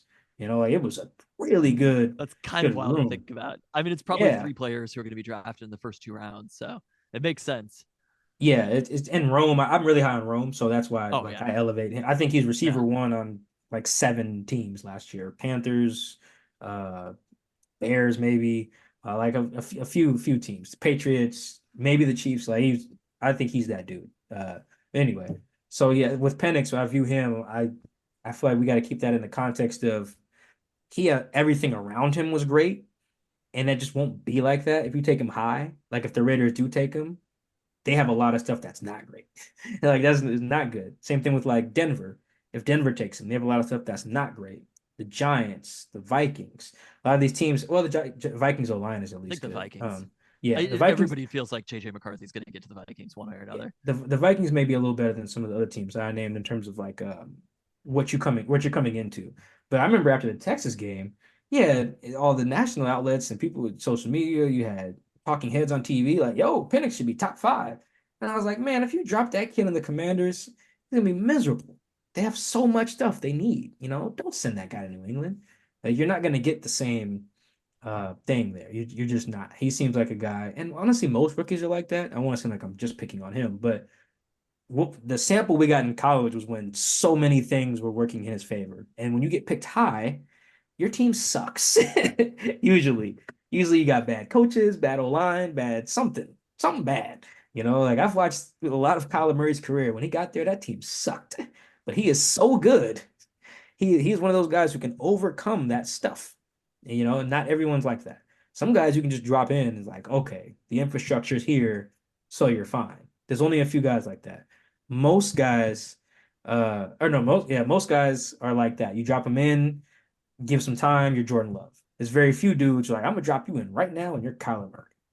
You know, and like it's very rare. I don't think Penix is that. I think if he was in a team that's like good infrastructure, oh, offensive rookie of the year, and it might not be close. I think he's that type of dude with the right stuff around him. And certainly JJ McCarthy is not that guy either. I will say No, with Penix, nobody thought before he got here the offensive line was all that good. Like they had looked that's fair. promising the year before, and just the results hadn't been there. Now, how much of that is Ryan Grubb and Kalen DeBoer in their offense? How much of that is Penix's pocket awareness? But I do think he deserves a lot of the credit for them winning the Joe Moore Award as the nation's best offensive line. And he got the ball out really fast too. Like he knew where to go. And he said that too. He's like he's defended himself a lot more than I thought that he would, you know, with the Players Tribune piece and running at the pro day or not pro day, Yeah, UW's pro day. Basically ran ran a to be great like, time. guys, I can run. Like I love where we've gotten in terms of race relations and like quarterback evals, Yeah. where he almost was like, God, y'all forget I'm a black quarterback? This is basically what he was doing. Like, yo, guys, I can run a little bit too. Like, come on, man. Gino, same thing with his speed the last other week from Yeah, the Gino Seahawks posted offseason the workouts. Gino had another thing too. I think it was last year where in 2022 where he said something to the effect of, yeah, he must have ran for a touchdown. It might have been against the Lions. And he was like, yeah, like people forget I can run sometimes. And I was just like, you know what? He's actually right. You know, Oh people yeah. don't Yeah. people don't Now we actually call associate him as a Geno runner. Smith deceptively fast. Yeah, you know, and that's what we needed to evolve to as a people. And I feel Yeah. like we've gotten there. And actually, it was so funny this last year against. So I think it was both games against the Lions. The second one, they have a white linebacker. His name's like Alex something. He called Gino like sneaky athletic after the Yeah. game. And I was like, yep, we made it. This is it. Yeah. This is the dream. This is what all the marching was for, right here. It's for the white That's linebacker to really call Geno Smith sneaky athletic in 2023. I was like, yes, this is it. Because he's right. It's not like he's like going crazy. No, he is the definition of sneaky athletic. Because I think CJ Stroud falls in that too. Like they take off and move, and you're like, oh damn, like he can move, Penix is kind of dealing with the same stuff. Like he's like, yo, guys, I can move. I just didn't because my guys were open and I know my hot routes Yeah. pretty It just much. wasn't really part of the offense. And Yeah. he didn't want to get hit. Was the other element of it. Yeah. And his knees might have been mush if he kept getting, hit too much. That part, or his shoulders or whatever. You want to talk about red flags medically, that is tough. He's a tough one. That's throwing shoulder and that's knees. That's scary. That's some scary stuff. I hope it works out. I have a little skepticism just in terms of his size and build in the NFL. Real quickly, day 2, day 3, who are some names to watch and some of the positions to need that aren't, positions they're going to potentially address in the first round, like linebacker and safety that you like? We've talked a lot of Huskies, so I have to throw in there Jaden Hicks of Washington State. One because he went to Wazoo and he's a good player, but he honestly might be the best safety in the draft. Like I'm not the only person who thinks that. I think he's for the Seahawks perspective, I do think he's like a better version of what they're trying to make Kobe Bryant. Like they're trying to make Kobe Bryant a little bit of everything. Hard hitter. He can cover because it's in his background. But we don't want him like on the outside because he doesn't have the athleticism for that. Um, but he's got good awareness, so you want him kind of around the ball. I think he led the league in forced fumbles his rookie year. So he knows how to get the ball away from people. Look at him at last year at safety in the preseason. He was smacking guys. Like he's just a do-it-all dude. Jaden looks like a better version of that. It's almost like a little bit of what Shed was. And it's funny, I was thinking that, and then John Schneider made that comp at the owners' meetings. Like, he sees Kobe as kind of like the Sean Shed. And I was like, yes, but like a better version. And some of that is like just the athlete. Like Shed, I believe, was undrafted from like Portland State. And then Kobe is like fourth round. Jaden probably second round. So like when I say better, it's like I'm not the only person who thinks that. Like there's a reason these guys are going to get Yeah. more, drafted higher than those guys were. So I like him and staying at safety. I love the Wake Forest kid, Malik Mustafa. One great name. Oh my goodness. Mustafa. It's amazing. I love that. And he's a hard hitter too. In college, and this is some of just a personal preference for me, but you guys see these highlight tapes and look at some of the offensive guys' highlight tapes, and it's just some of the worst tackling attempts you've ever seen in your life. It's just abysmal. So when I see guys who can wrap up and do understand angles and leverage and how to get guys on the ground without hurting themselves or the guy they're tackling, like Malik, I think the Georgia safety is like that too, Bullard. Like when you see them get guys on the ground, it makes me warm and fuzzy inside. I'm like, yes, there are kids in college who can tackle because tackling is just awful. I watch a lot of Pac-12 football. Some of the worst tackling I've ever seen in my life. Uh-huh. It is nuts. And God forbid we play a Big 12 team. And it's just no tackling ever. It's just awful. So those are the safeties that I like. I like the Miami kid too, Kinchins. Um, Big fan of him. He had a lot of ball production. I don't remember it off the top of my head, but he was one I circled with like, oh, he's gonna make plays on the ball in college. Malik, I could see being more of a box guy. Jaden, a do everything guy. Um, Cole Bishop, Utah, another like do everything guy. I comped him to, at least for Seahawks purposes, he seems like a better version of what they wanted from Marquise Blair, another Utah guy. We tried to be a little bit of everything, nickel, strong safety, free safety. Just didn't come together, kept getting hurt. Like those are the safeties that I like. If they take the Minnesota kid, Newbin, I'm not like gonna yell at John, but I just have some other guys I think might be a little better of fits. Where this safety class seems to have strengths is like guys who can trigger downhill versus like ball hawks. That's just kind of what I see. I don't see a lot of ball hawks. I see a lot of guys who, if you have them be in a too high system and they come down, that's where they're strong. And I think that's probably just where the league is going in general. There's not a lot of Earl Thomases out there. Football gods only made one. At linebacker, I'm just not really moved much at all after like Junior Colson and Edgerrin Cooper. Once we get there, I'm like, yeah, I guess you could take Peyton Wilson, maybe, you know. Um, but I just don't see the skills translating with a lot of guys. A lot of them are small.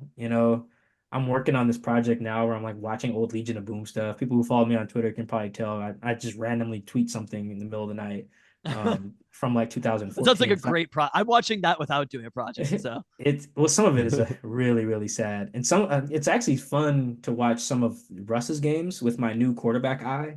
So many of these games I was just like drunk at a bar, watching yeah, the games because I yes. was in college. Now I'm like sitting in my laptop at 2 in the morning and like, oh, I really know reads now and coverages, and now I see why like teammates were so frustrated. But anyway, I say that to say these linebackers being like 227 pounds, like, dude, get out of here, man. Like, I don't know. I'm skeptical, very skeptical of that. Some guys were like 230. It makes me scared. So after Junior and Edgerrin, I'm just like, that's where I feel like you get into a trap if you're the Seahawks. If you don't take one of those guys and you get to the third round and you're like, oh, we need a linebacker. Let's take one. No, no, no. Don't take a guy because he plays linebacker. That's just not, that'll get you in trouble. I really like at receiver. I love Malik Washington. I feel like that the Seahawks are gonna, as a kid from Virginia, I feel like if you're gonna believe in D. Eskridge, like this guy does all the same stuff. Younger, cheaper, doesn't have the injury history. Go get him. Uh, they won't take him, but I love the White Lightning from Georgia, Lad McConkey. Love him. Love him. I've nicknamed him White Lightning. No one else calls him What that. I was But gonna say, White Lightning. I love it. I Just a just, complicated. He's probably gonna go in that range where the Seahawks just don't have a pick unless they trade back yeah. into it. I like the kid from Texas too, not the 40-time king, the other guy, Mitchell. I Mitchell, love yeah.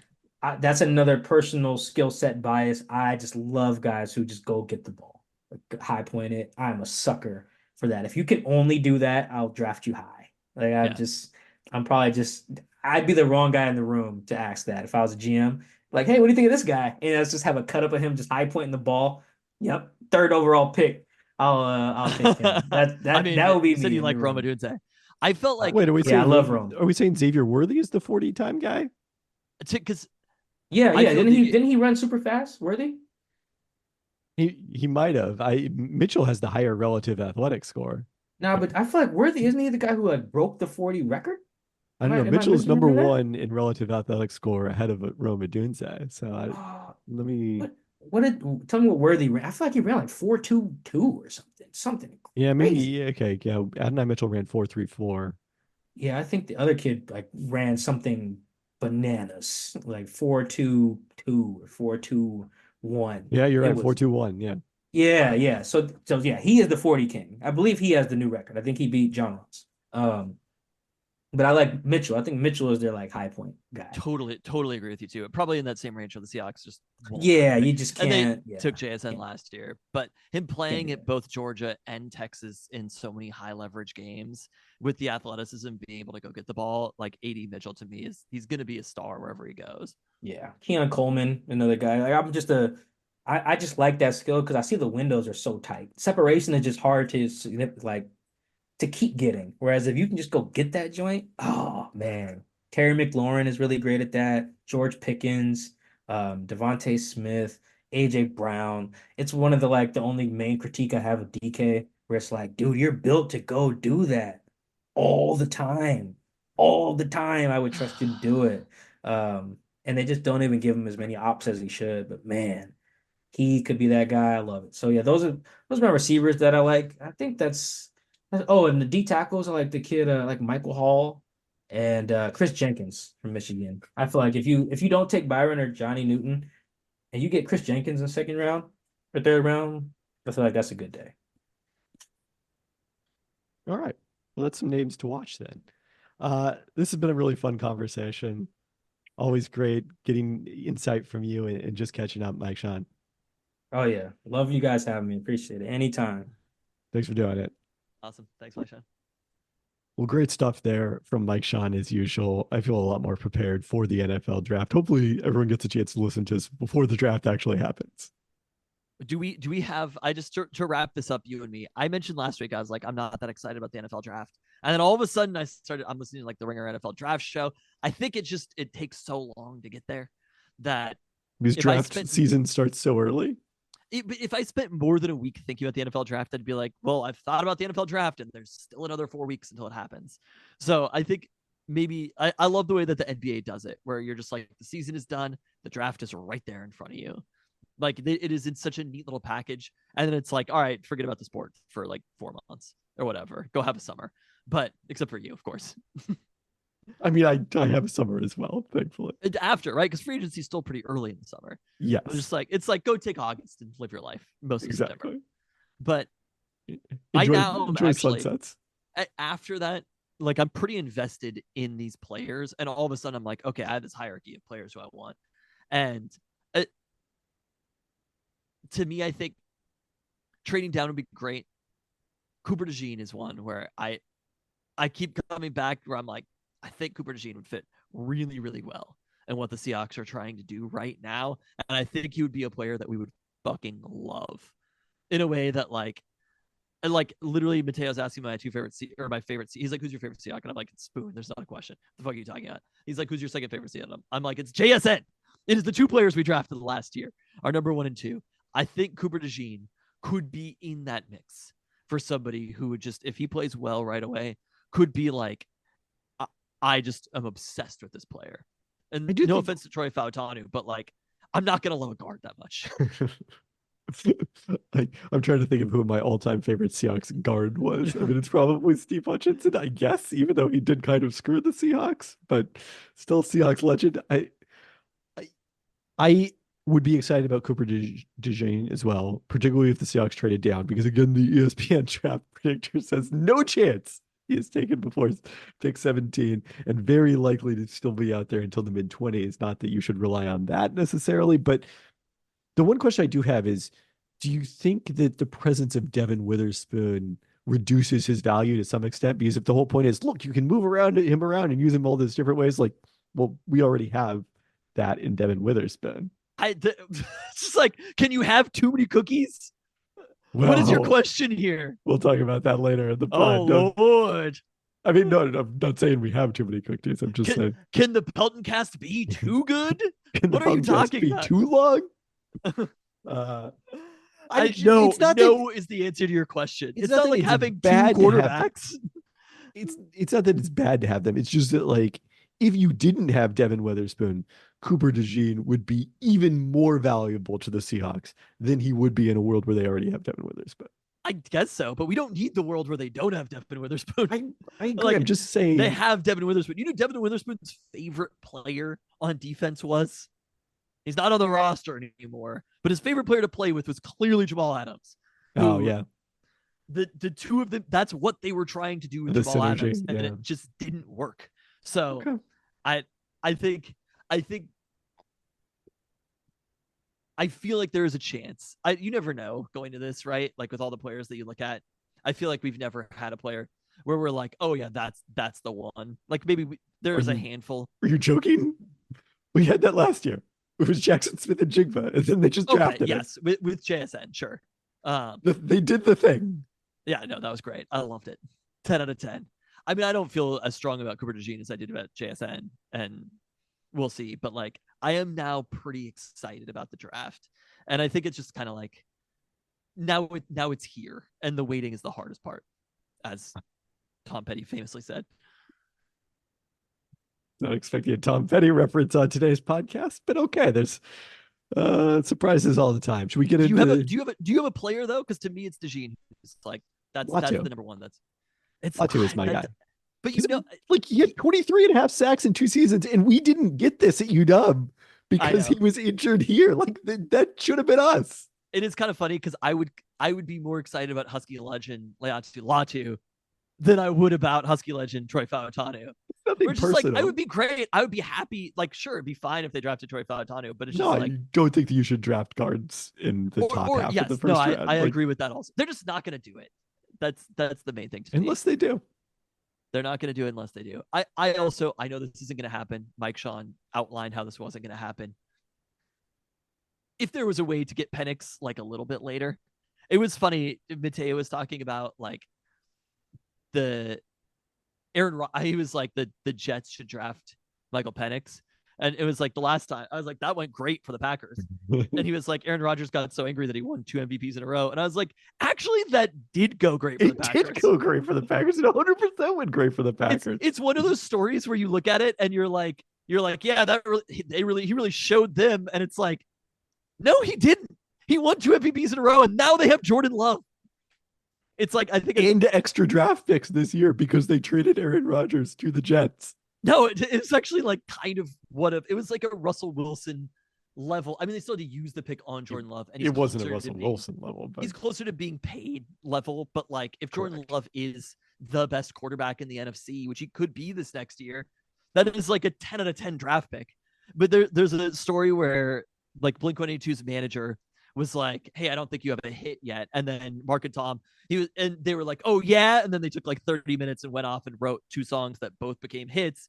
And I was like, that's great management. Why is everybody talking about this from the perspective of how Blink-182 did a thing good? But in the end, the manager did the good thing here in the same way that the Packers were like, Aaron Rodgers was so pissed. He helped the team by winning 2 MVPs in a row. And then they got Jordan Love. Just like, you would make this all about the manager. I know. I was like, that's a great feat in corporate ownership. That's what happened. They got more out of their employee. Oh boy, love that. Anyway, that team control. I mean, sweet team control. I'm just saying, if we're being honest, if the Seahawks drafted Michael Penix and then Geno Smith was pissed, but then he won 2 MVPs, and be like, darn. Alas, Geno Smith has not won any MVPs beforehand, which sets him apart from Aaron Rodgers. Rodgers barely did before then too. All right. So the NFL draft, it's probably already happened by the time you're listening to this. At least some of it. Let's get into this week's toast, starting with the congratulations to Sue Bird for joining the Storm's ownership group, Force 10 Hoops, ahead of the 2024 season. This got announced on Wednesday. I wrote up a news story about it. We knew it was kind of a question of when, not if, but did we? Yeah. I mean, Sue's already a member of an ownership group, Gotham FC, in the NWSL. Like, so clearly this is something she has interest in, and like, who better, basically? Do you think if Sue Bird was the owner, when I worked at the Storm, No. that The she answer would have is come to no. the office and been concerned with what types of pants I was wearing? Probably not. Okay. Probably not. She would have been. Do you feel like Sue Bird's like a wear a suit to the office type of person? I mean, only if that's what she felt was the most stylish thing to wear. Okay. So you don't think Sue Bird is beholden to the dress code as previous Storm ownership were? Not ownership actually, but no, I don't think so. Okay, fair enough. I love to imagine Sue Bird Storm owner coming in and being like, this is an embarrassment, right? This is an FU to me personally, isn't it? With it, if I'm wearing like jeans. Oh, you know, we'll maybe consider your Storm tenure more later in this pod as we talk about their new Will headquarters. we? Oh, hello. I didn't realize it was going to be one of those episodes. Nor did I. Staying with the Storm for a little bit of happy retirement to Epiphany Prince, who is joining the New York Liberty as their director of player and community engagement after playing for them last season. Prince played 14 seasons of the WNBA, including 3 with the Storm from 2020 through 2022. Was a part of the Storm's 2020 championship team, scoring 11 points in Game 1 of the WNBA Finals to help make up for the absence of Sammy Whitcomb in that series. All right, and lastly, this week, a happy retirement to Dr. Michael Morris, who's retiring after 18 years as the Sounders team doctor, dating back to their USL days. His son, Jordan, will continue to play for the team. Okay.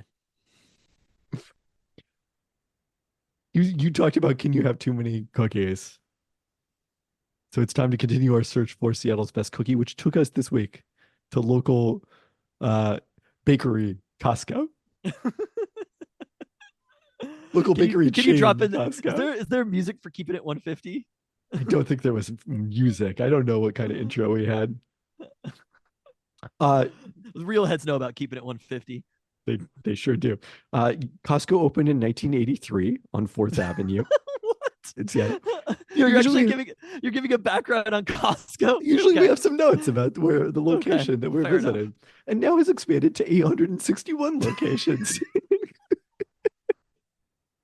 Including 20 in Western Washington. It's Nice. headquartered in Kirkland. Oh. And Kirkland's signature is fashion, Oh. as we know. Okay. Yes. Anyways, Costco introduced the double chocolate chip cookies to food courts starting in late December, controversially replacing the churro. Oh, was that controversial?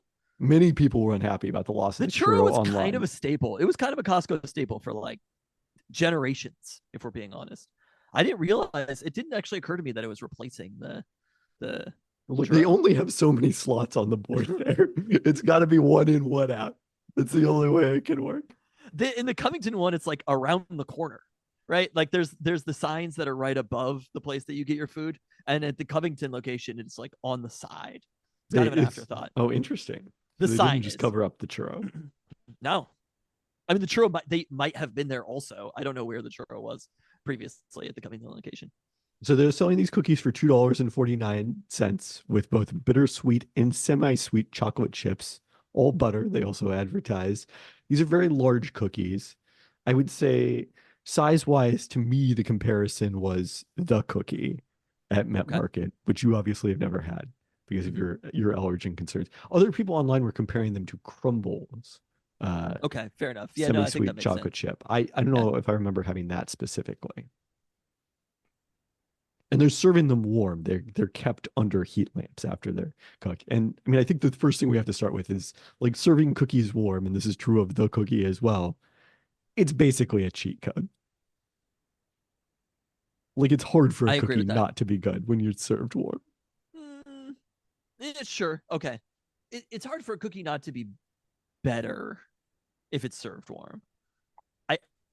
I don't want to fault it necessarily, but I do think if you are Seattle's best cookie, because there's a reality that you can't just say like Seattle's best cookie has to be eaten under these very specific circumstances. It's kind of where we ended with Quick Pack Food Mart, because you're like, well, you do have to call ahead and ask them to cook chicken thighs, and then they will.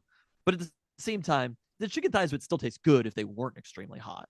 It's like if you do it's a little complicated. I mean, even the same with Flower Box, because you can't just be like, well, just swing by and pick up some Flower Box, right? I mean, to be clear, the Costco cookie is not Seattle's best cookie, but I do think it's a good cookie. Do you disagree here based on the face you're making? I don't disagree that it's a good cookie. I think it's so basically it's a thicker, right? It's Yep. it's a larger, thicker cookie. It's not massive. This isn't treat. They're not trying to do anything special here, but because and this might be how they cook it. This might be because it's constantly being kept warm. The edges of the cookie end up being pretty chewy. You thought it was chewy? I thought it was very crispy. Or like crispy, but like it's like a weird crispiness. It's not a crunchy. It's like a crunchy, like chewy tape. And I think they are low key kind of bad. Not the cookies overall. The middle of the cookie, pretty good. Yes. But also the flavor profile in the cookie, like when you bite into a Hello Robin cookie, the butter just is like right there in your face. There's no flavor that really, really stands out aside from it being kind of just a middle of the road chocolate chip cookie, if that makes sense. A warmed middle of the road kind of big chocolate chip cookie. And I think that there's kind of just nothing special going on. The other thing is the price point at $2.49.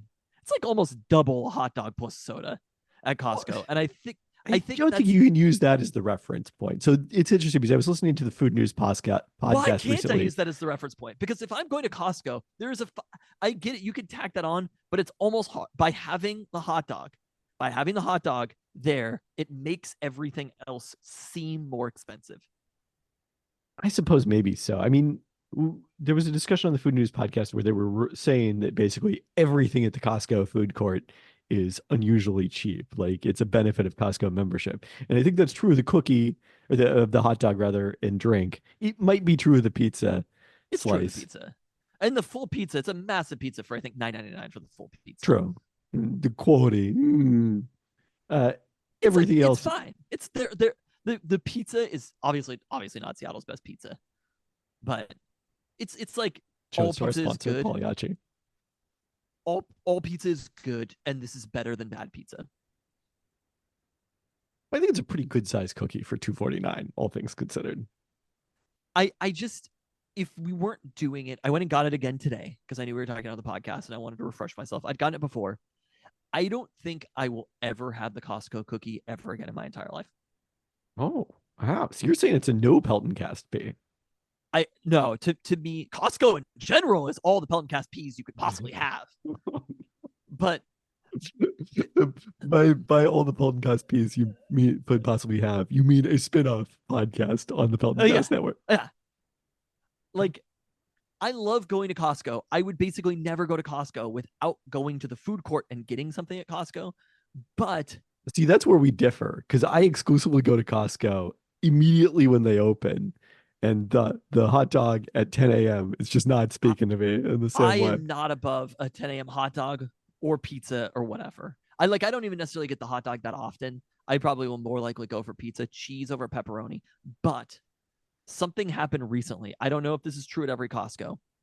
So they introduced a sandwich, I think probably around the same time. And I believe the price point on the sandwich was $9.99. And it was one of those sandwiches that you get at like Safeway where it's just a big slab of a bunch of meats. And you're just like, I don't just meat on its own like this. If it's not seasoned that well and there's no dressing and there's no condiments, doesn't taste that great. Recently, I found out the last time I went to Costco, Covington at least, they threw it out. They threw out that sandwich. They were like, this doesn't work. And this is what I respect about fucking Costco, right? They saw that sandwich didn't work. The price point was too high. Nobody wants to pay $10 for a sandwich at Costco, right? It's obscene. It doesn't make any sense. They have a brand new sandwich from Costco.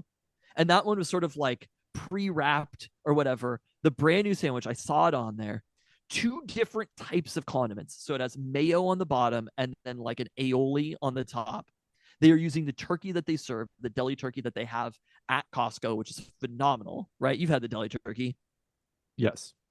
That they have packaged. Excellent turkey. Yeah, right? I mean, I used to be my everyday sandwich go-to. Like it's too much now, but on a ciabatta, freshly made, just on a paper plate, $6.99.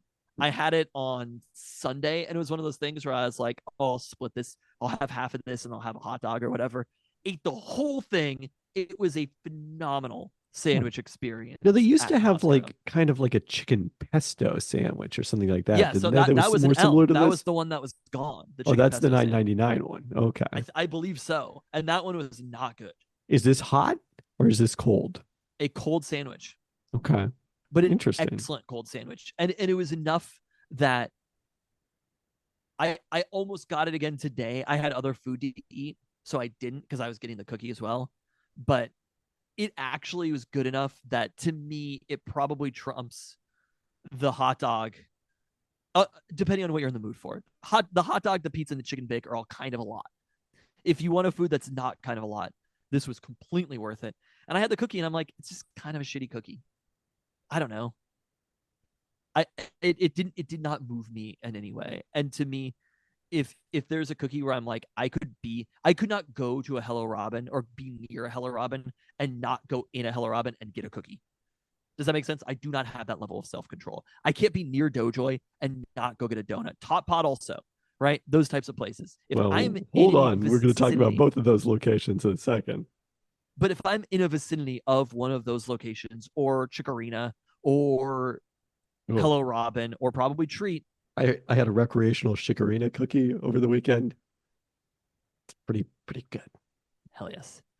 I say at Costco, I'm literally there and I'm ordering food, and I still wouldn't get the cookie. So to me, it is a full pass. Can I tell you my worst element of the cookie? What is your worst element of the cookie? So it comes in a paper bag, but it's not actually a bag. It's a Sleeve, sleeve. Yeah. And they didn't tell me this. I didn't realize it. So I'm walking out with my I'm almost never card at Costco. Do you want at Costco them to be like, excuse me, sir, this is a sleeve, not a bag? We I can tell that do. you can't see that there's an opening here. No, that's on you. Sorry. Rejected. Well, it reject fell out this all complaint. over the floor. And then they did replace it with a new fresh cookie for me. If anybody saw the very sad looking person at the 4th Avenue Costco with the cookie on the ground, that was ESPN senior writer, Kevin Pelton. If you were the particular Costco employee who were like, go over there, they'll give you a new one. Shouts to you, good sir. You just standing there with your cookie on the ground, looking dumbfounded. Just a single tear. Single tear. Oh my god. I'm sorry. That's your complaint, is that you don't know the difference between a sleeve and a bag. No item from Costco comes wrapped completely. Do you know that the hot dog is open on the end? But I'm saying when you give someone like cookies normally come in sleeves. That's the whole point. Have you ever had a cookie Yeah, they that come in wasn't? sleeves, not bags. But not like it's not close to the top, but they're only open on one side on the top. They're not open on the side. That it's open on, there's one half is sleeve and then it's open on two sides. Yeah. So it was And that's how open it's built. horizontally, not just vertically. Still rejected. Still Okay. on you. Okay. Well, I'm glad you rejected it. We'll see what the Discord has to say. About the other people with their cookies on the ground. We'll see what the Discord people are like. I too was struck by the falling cookies.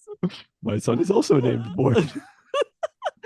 I am so here to confidently assure you that nobody else's cookies have fallen on the ground. I'm not saying that specifically.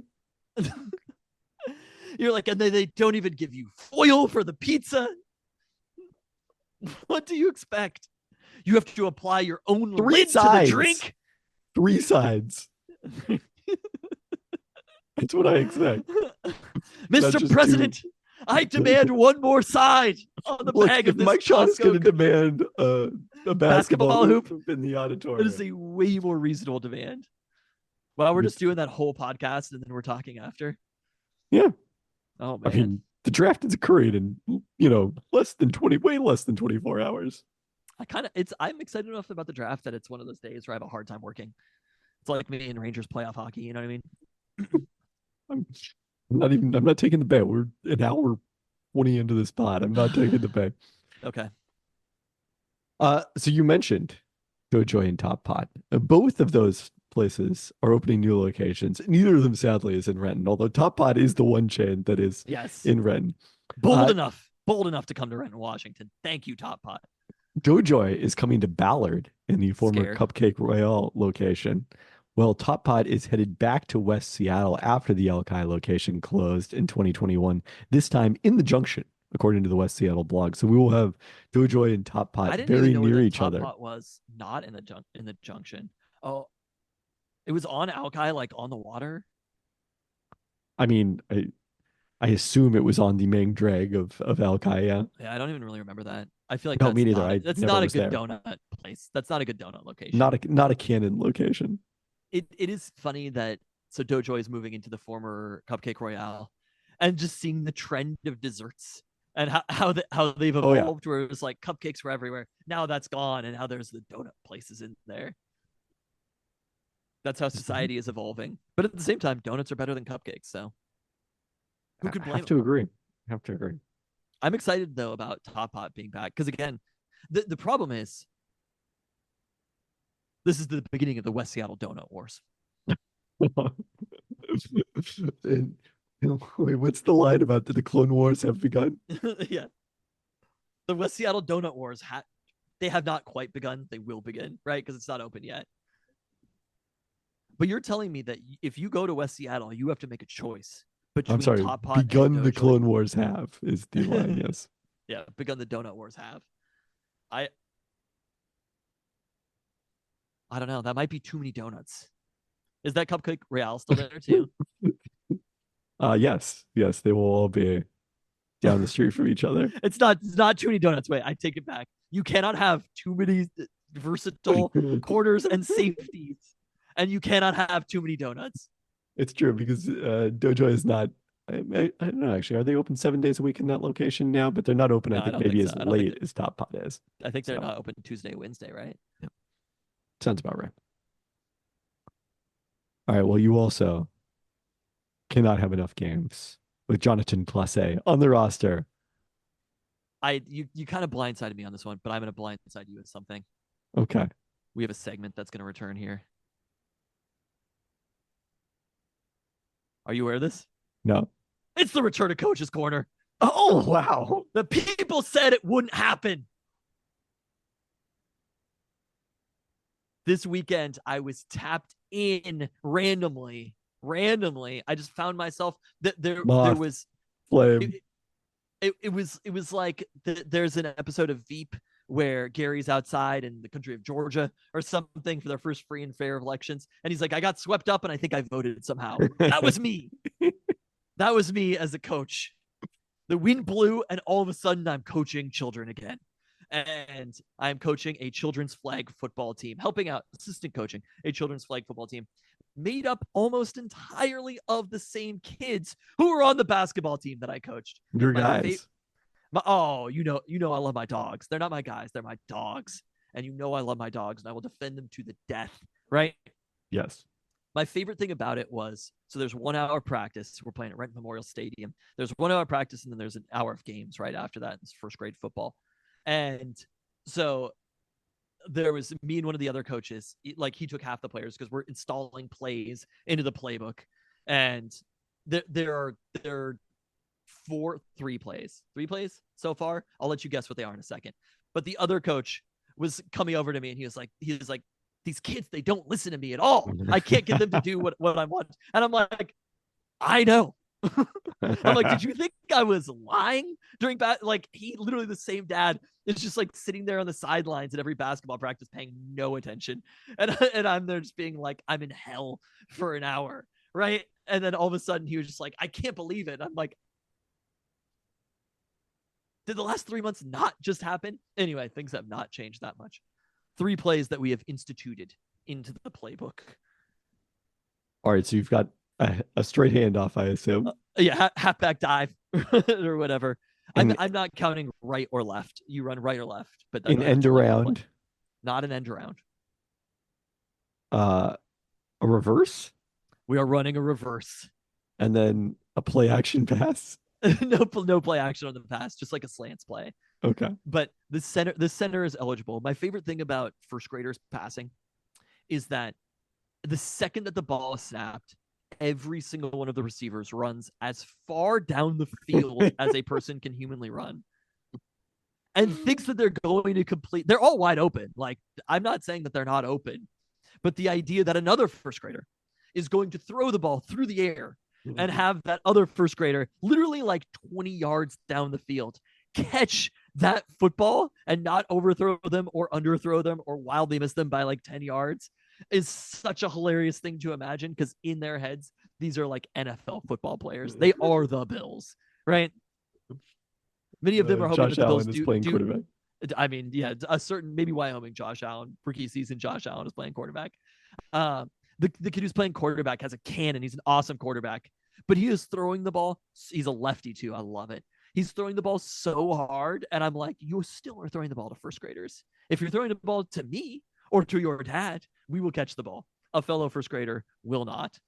On the reverse play, getting the person who's receiving the verse to wait for a second while the initial action happens, the end around action happens, so they don't both run into each other at the quarterback as it's being snapped.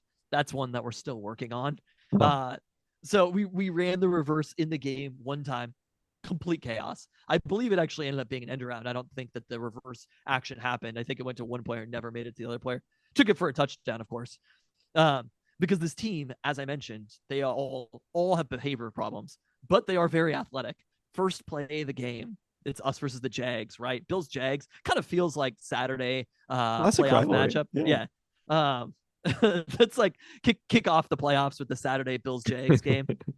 First play of the game, hand off to Mateo, houses it for a touchdown. 40 yards to the house. And he hits the gritty, of course. The referees love it. Everybody loves it. And then we find out that basically every single time we hand the ball off, somebody's going to score a touchdown, which again, if you're dealing with kids with behavior problems, you do not have that many possessions to go around when you're scoring a touchdown on every single play. So there were some moments where I'm like, I think we need to give it to this player this time because things are teetering here. And the player who ended up, of course, somebody ended up on the sideline sulking and crying. My favorite thing about it was not because of anything, but because he was playing quarterback. This was the lefty quarterback with the cannon for an arm. He saw an opening, dropped back to pass, saw an opening. He was like Lamar fucking Jackson running that ball straight to the house. Unfortunately, quarterbacks cannot run in this league. The ref was so excited to throw the flag about it. He was so happy to throw a flag just to like do something aside from calling touchdowns.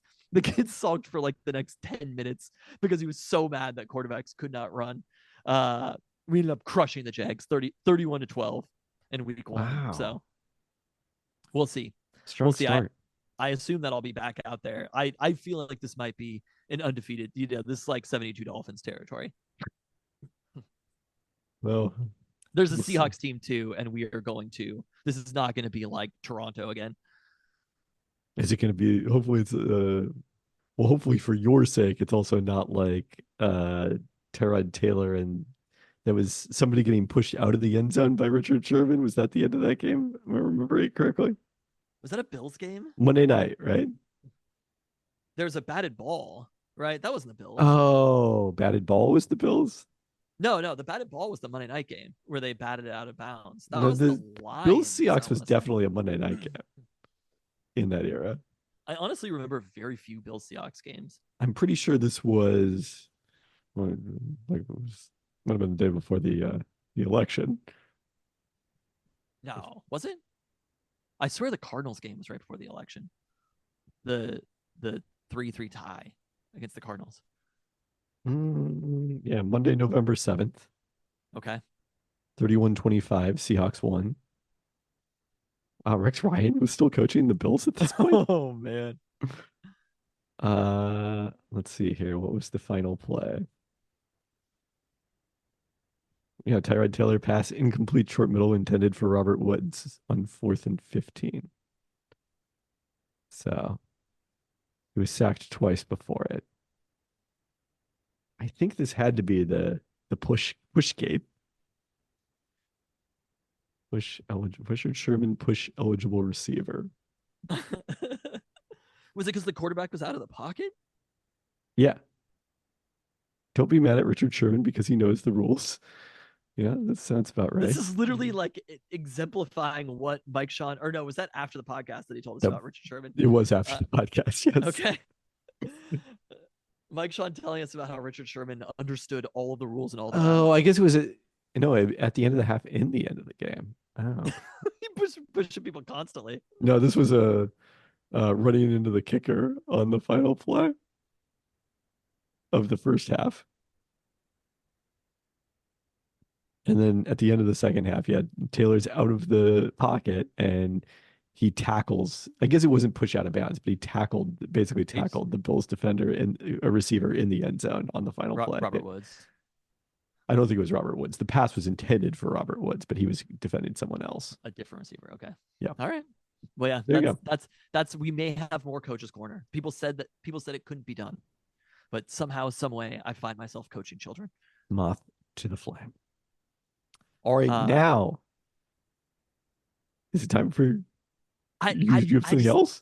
No, they're 500. They're 12-12. The Mariners. You really stifled me by not recording this podcast yesterday while they were the first place Seattle Mariners. They're not in first place.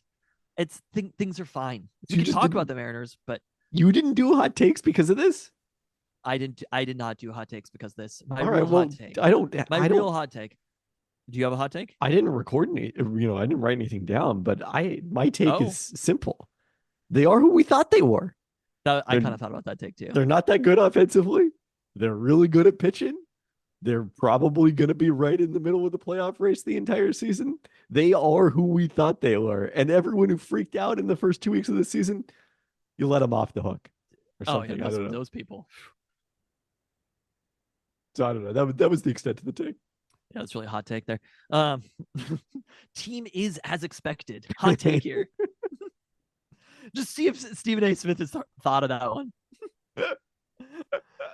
He's like, that situation went exactly as I expected that situation to go. And so did everybody else. It doesn't feel so hot for a 500 team, which is fine. But because being at 500 for the Mariners at this point, given the start, is a fine place to be. And the pitching, given the 0-4 start for Luis Castillo looking like he's back. I told you straight up, like, you should always be nervous about every pitcher constantly, but not because of his performance on the field. And I was like, once we looked at the FIP, is fine. Castillo was fine, is fine, and will be fine. Castillo's number one among Mariners starters in FIP. Ahead of Logan Gilbert? Yeah, Logan Gilbert's third. Wow. It's the order of the rotation. It's Castillo, Kirby, Gilbert. Easy for me to say.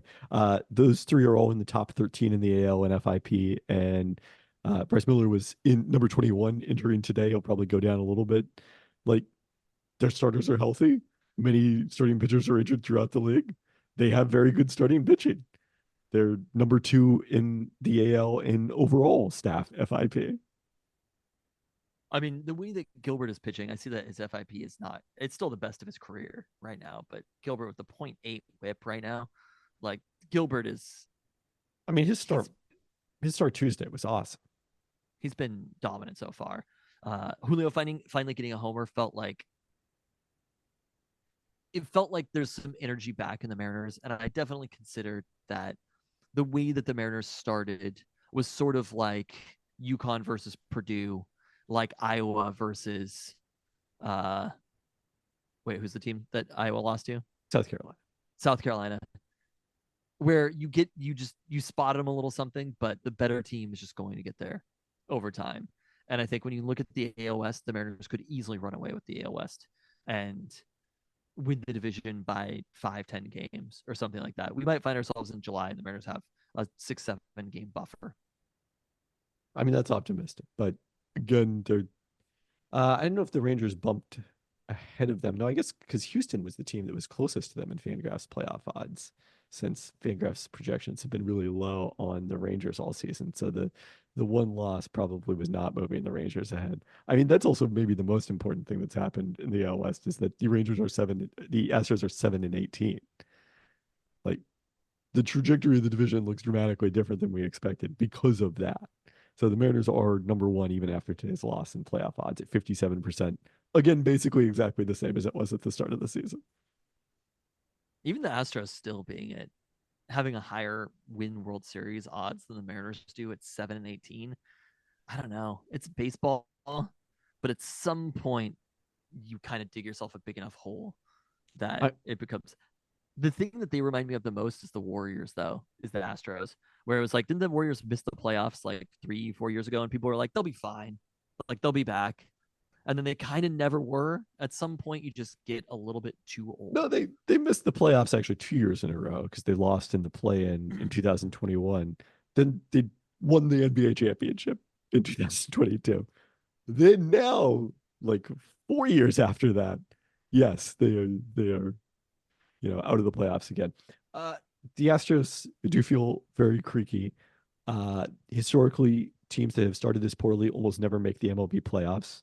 Of course, historically, there were not 3 wild cards in each league in the playoffs. So that's what I think still gives them a chance. And like their underlying projection is still very good. That's why, their World Series odds are better than the Mariners, even though their playoff odds are not nearly as good, or their division odds. Julio Rodriguez, during his 7-game hit streak, had a 452, 485, 613 slash line, which is pretty good. Cal Raleigh, number 3 entering Wednesday in average exit velocity among qualified AL hitters, number 5 in hard hit percentage, Wow. top 10 in WAR. Like, he's just raking. Didn't play Wednesday due to dental surgery. A little more worrisome that J.P. Crawford was scratched late with oblique soreness. Scott Service said postgame that he'll get an MRI to determine the severity of that. So seems unlikely that he'll play in the day game on Thursday. Hopefully Cal Raleigh will be back. So that's what I've got on the Mariners. Great. All right. Let's get into the roundup. Seattle Kraken won their season finale at Minnesota, but still finished 8th heading into the NHL draft lottery by virtue of the regulation wins tiebreaker. They will have a 6% chance of moving up into first place, about 6% chance of moving up to second place in the lottery, which they have not yet announced a date for, which is weird, and a 33% chance of getting jumped and sliding down from 8th, at least one slot. At the end of season press conferences, GM Ron Francis offered no update on head coach Dave Haxtell's future, saying, it's part of the process we go through now, right? Meeting with the coaching staff, the management team, all that stuff and assessing. And so we're still in that process now. As the Kraken head into this offseason, their most important free agent will naturally be restricted free agent Matty Beniers, coming off a little bit of a down second season following his rookie of the year. How short are hockey rookie contracts? Only 3 years, and then burned the full year by signing him at the end of the first year after he was drafted, their inaugural season. These 3 years, but this is only the second. He was a rookie last season, but he played in like a half dozen games at the end of his first NHL season. Wow. There's some Mariners former team presidents who would like to have a chat with them about that. I agree. I mean, I think their view was it was worth it to get him ready, and that's why he was so successful as a rookie when they reached the second round of the playoffs. But now do now. We'll see if they get a contract extension done before actual free agency. Kind of surprising it hasn't been done already, I would say. What do our hockey contracts, would you compare them more to NBA contracts or something where there's a pretty clear parameter about what they'll look like? No, I would compare them more to baseball contracts. I mean, there's a salary cap, so there's a little bit longer, more limit on spending. There's not, I don't think there's an individual maximum. I could be wrong about that. But also there's like extremely long contracts are the norm in hockey, much like in baseball. Okay, so the Kraken are most likely to sign Matty Beniers to like an 8-year contract or something. Yes. Okay. Winger Ilya Tolvanen, also a restricted free agent, while Kyler Yamamoto could be if the Kraken choose to issue him a qualifying offer. Defenseman Justin Schultz is their most important unrestricted free agent, with winger Tomas Tatar, the other rotation player, hitting free agency. So, again, Beniers by far the biggest deal for them to take care of this summer. We'll monitor that. We continue to monitor the Sounders' efforts to move out of near the bottom of the Western Conference standings. It didn't happen on Saturday when their Cascadia Cup opener against the Vancouver Whitecaps went off the rails when Jackson Reagan was red carded just before halftime The Whitecaps scored twice before a second Sounder. Alex Roldan was sent off in the 75th minute. Vancouver had just 9 shots, but they produced 1.5 xG, double the Sounders' total, as they put just 1 shot on goal in a dispiriting loss. Sounders still 12th in the West with 6 points from 8 matches. They held a players-only meeting after the game. Oh, yes. Yeah. This is happening in soccer too. Good Lord. American soccer. It's kind of like, who do you think you are? You don't get to have a players-only meeting, Seattle Sounders. Come on. I think anyone can have a players-only meeting if they want. Things are bleak. Things are so bad. Michael Morris just retired after the game. Just up and left. On Saturday, the Sounders visit DC United, which is 11th in the East with 10 points from 9 matches. Roster move for the Sounders. They traded center back Javier Arriaga to New England on the winter transfer deadline day in MLS. They received a 2025 international roster spot and 75,000 conditional general allocation money. Arriaga played 120 matches for the Sounders after joining the team in 2019, but fell out of the first 11 last season and was too expensive to be retained as a reserve. This move primarily gives the Sounders more cap space for the summer window, which opens on July 18th, to make some additions. Arriaga did play the second half on Saturday after Reagan was sent off, and this likely means newcomer Nathan will start with Reagan suspended this weekend. Sounders will remain without Pedro de la Vega, who suffered a setback in his return from hamstring strain and will be sidelined at least another month, according to Brian Schmetzer. So a rough first season for Pedro de la Vega as the Sounders' key newcomer. If you were doing so well, you said center back instead of cornerback, which to me I would have never. Yeah. Well, look, poor first seasons from newcomers is a common theme. There's the handshake, emoji, Mariners and Sounders. Well, things are going much better for Seattle Reign FC. We have not heard about any players-only meetings, but they suffered their 4th consecutive loss. The swoon is back. Who's the most swoony player for the Seahawks to take in the draft? Who's the most swoony player? Yeah, who's the most Seattle swoon player? I don't even know where to go with that.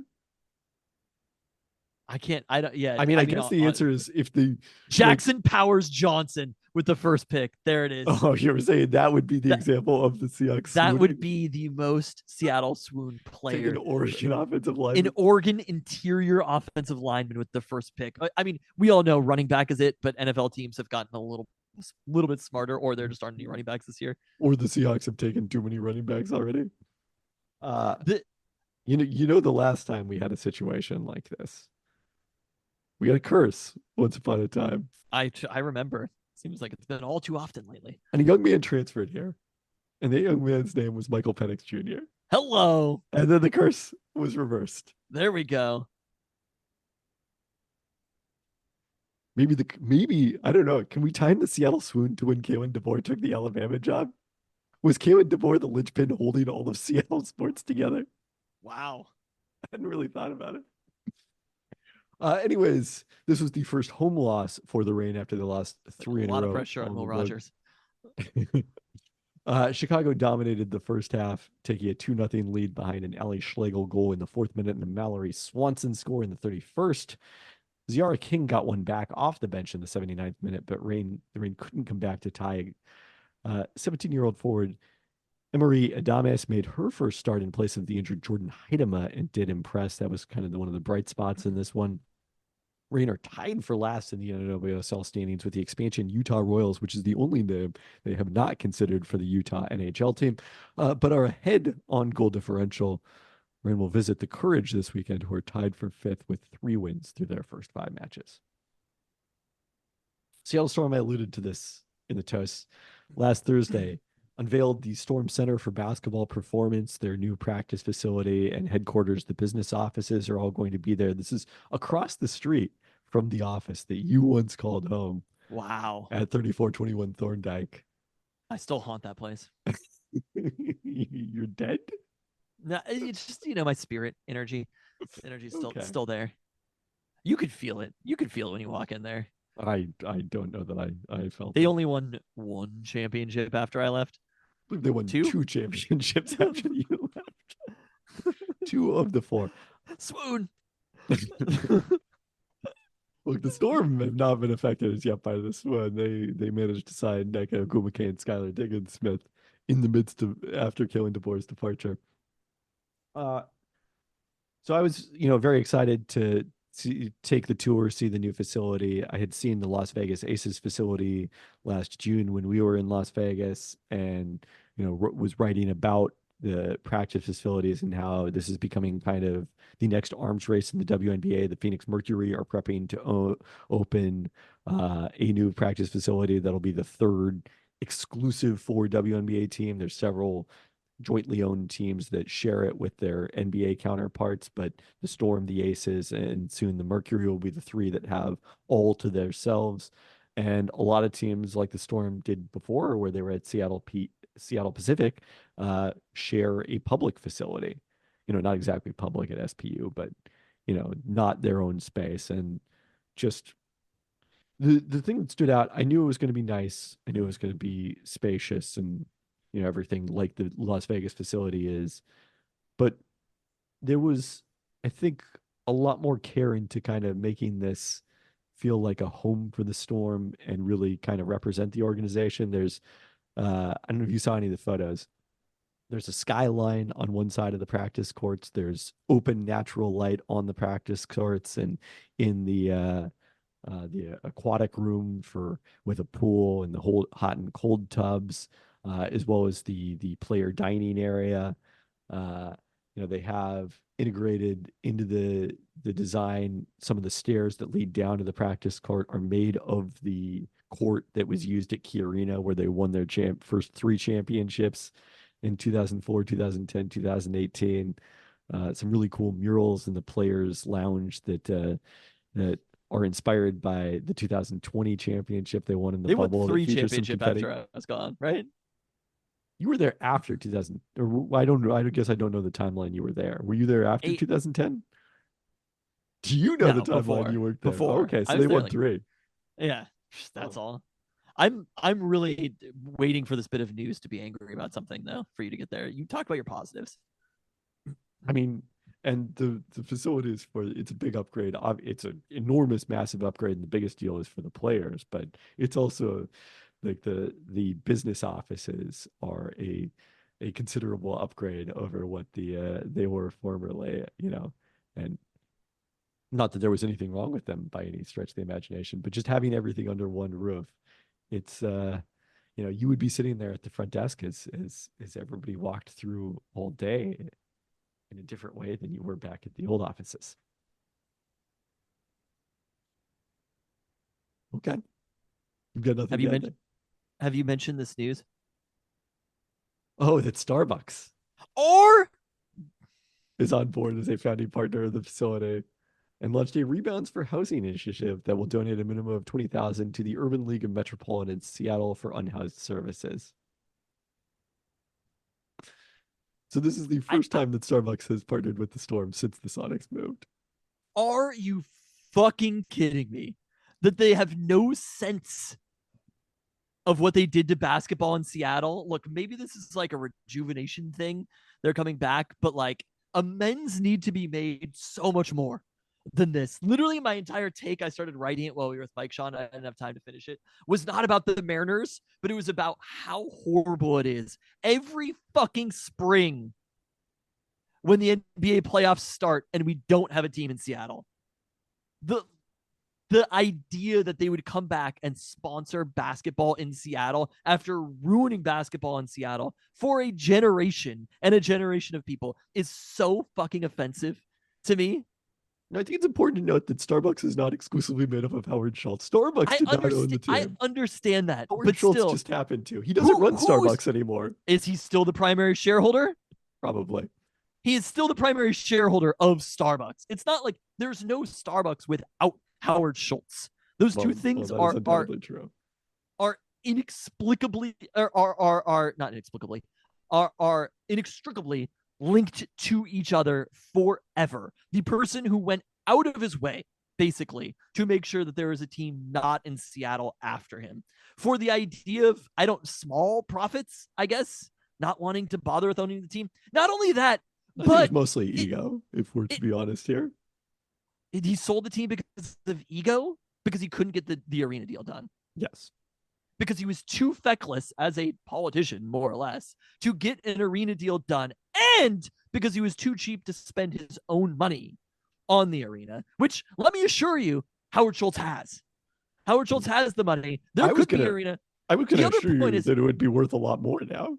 Exactly. That's the other thing, is Howard Schultz is fucking stupid and foresaw the future so badly in this situation. We always talk about people who end up being billionaires because they can do one thing well and they think that they can do everything well.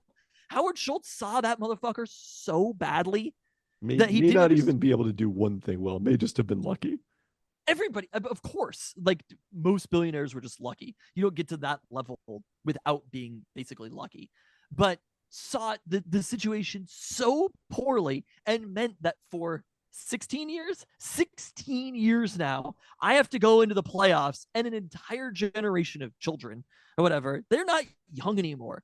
Kids who grew up, my children are not young anymore, who grew up without professional basketball. There's literally nothing like the NBA playoffs going to it. I have a friend who went to a Timberwolves game, the Timberwolves game 2 against the Suns, sent a picture, and I was just like, I was talking to him today, and I was like, I was at every single notable Sonics playoff game, stretching even before 1996, right?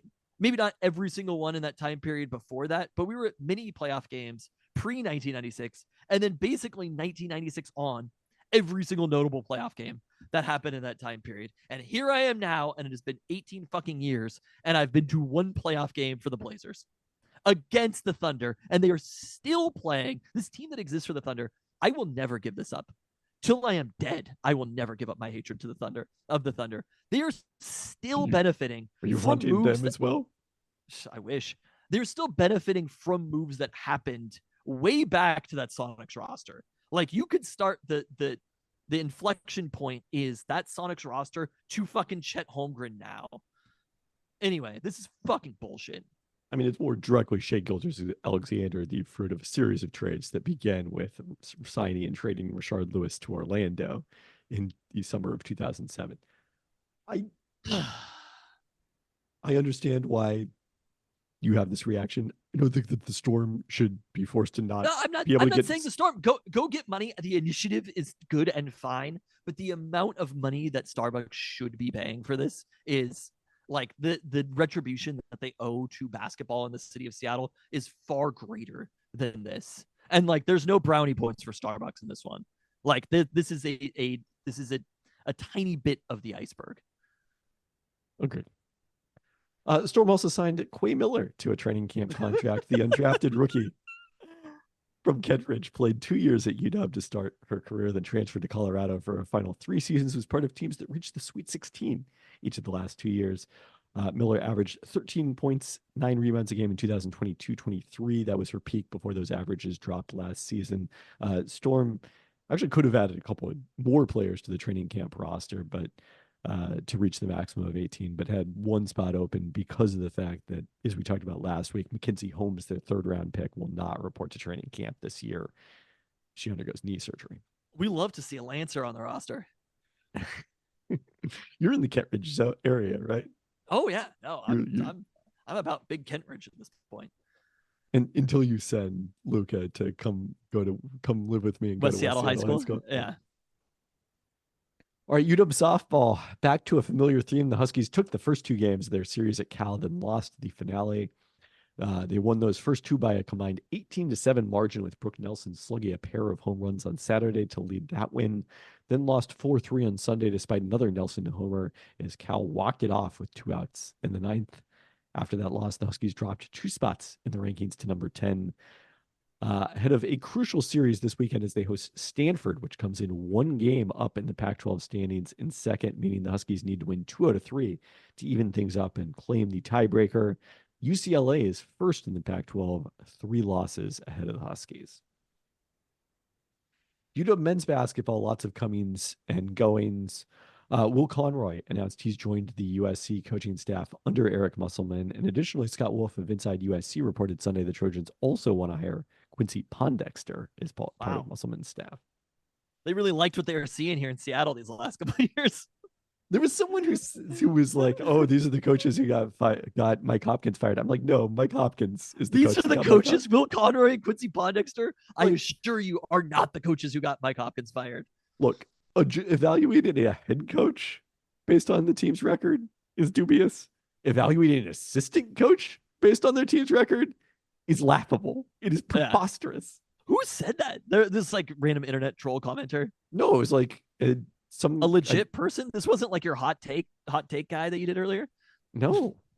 Wow. The hot take I did earlier. Your hot take from earlier would have been like, Mike Hopkins has himself to blame for getting fired. His performance on the court is my hot take. The team wasn't good enough.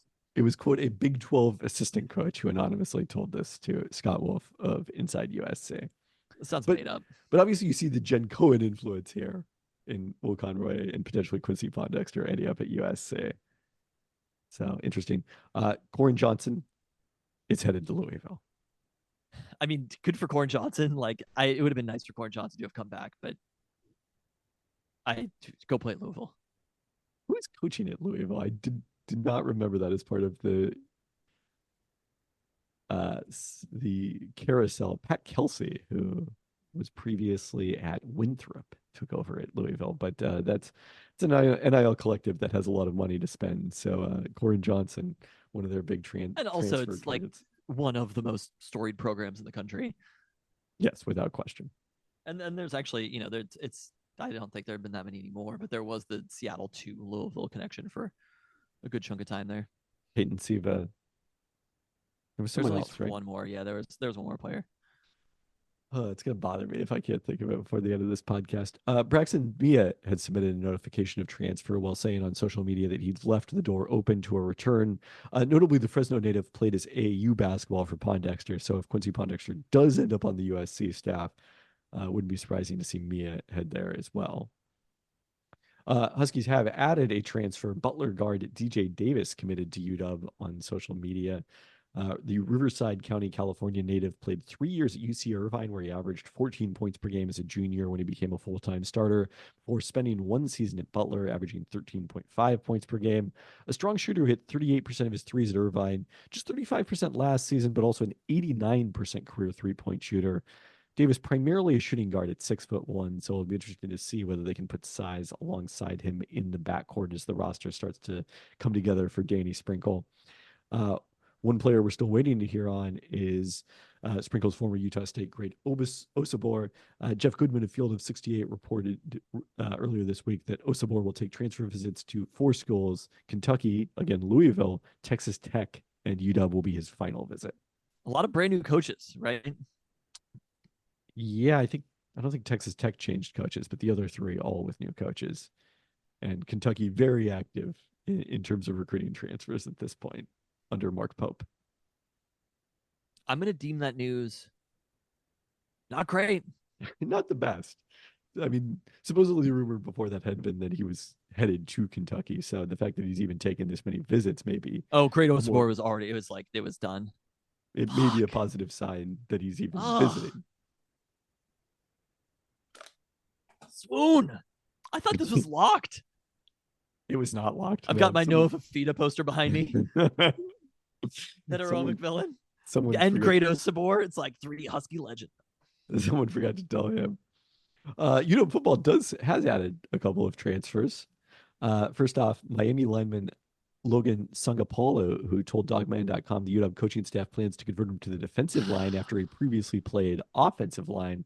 Sangapolo started his career at Oregon redshirting in 2020, not seeing any action in 2021, then followed Mario Cristobal and played in 8 games over 2 years at the U. I don't know why, it's just the name Mario Cristobal is funny. He has 2 years of eligibility. If you want to talk about setting off circumstances that lead to bad things now, Mario Cristobal taking the Miami job. It could have been so different. You could have just stayed in Oregon, Mario. It is very true.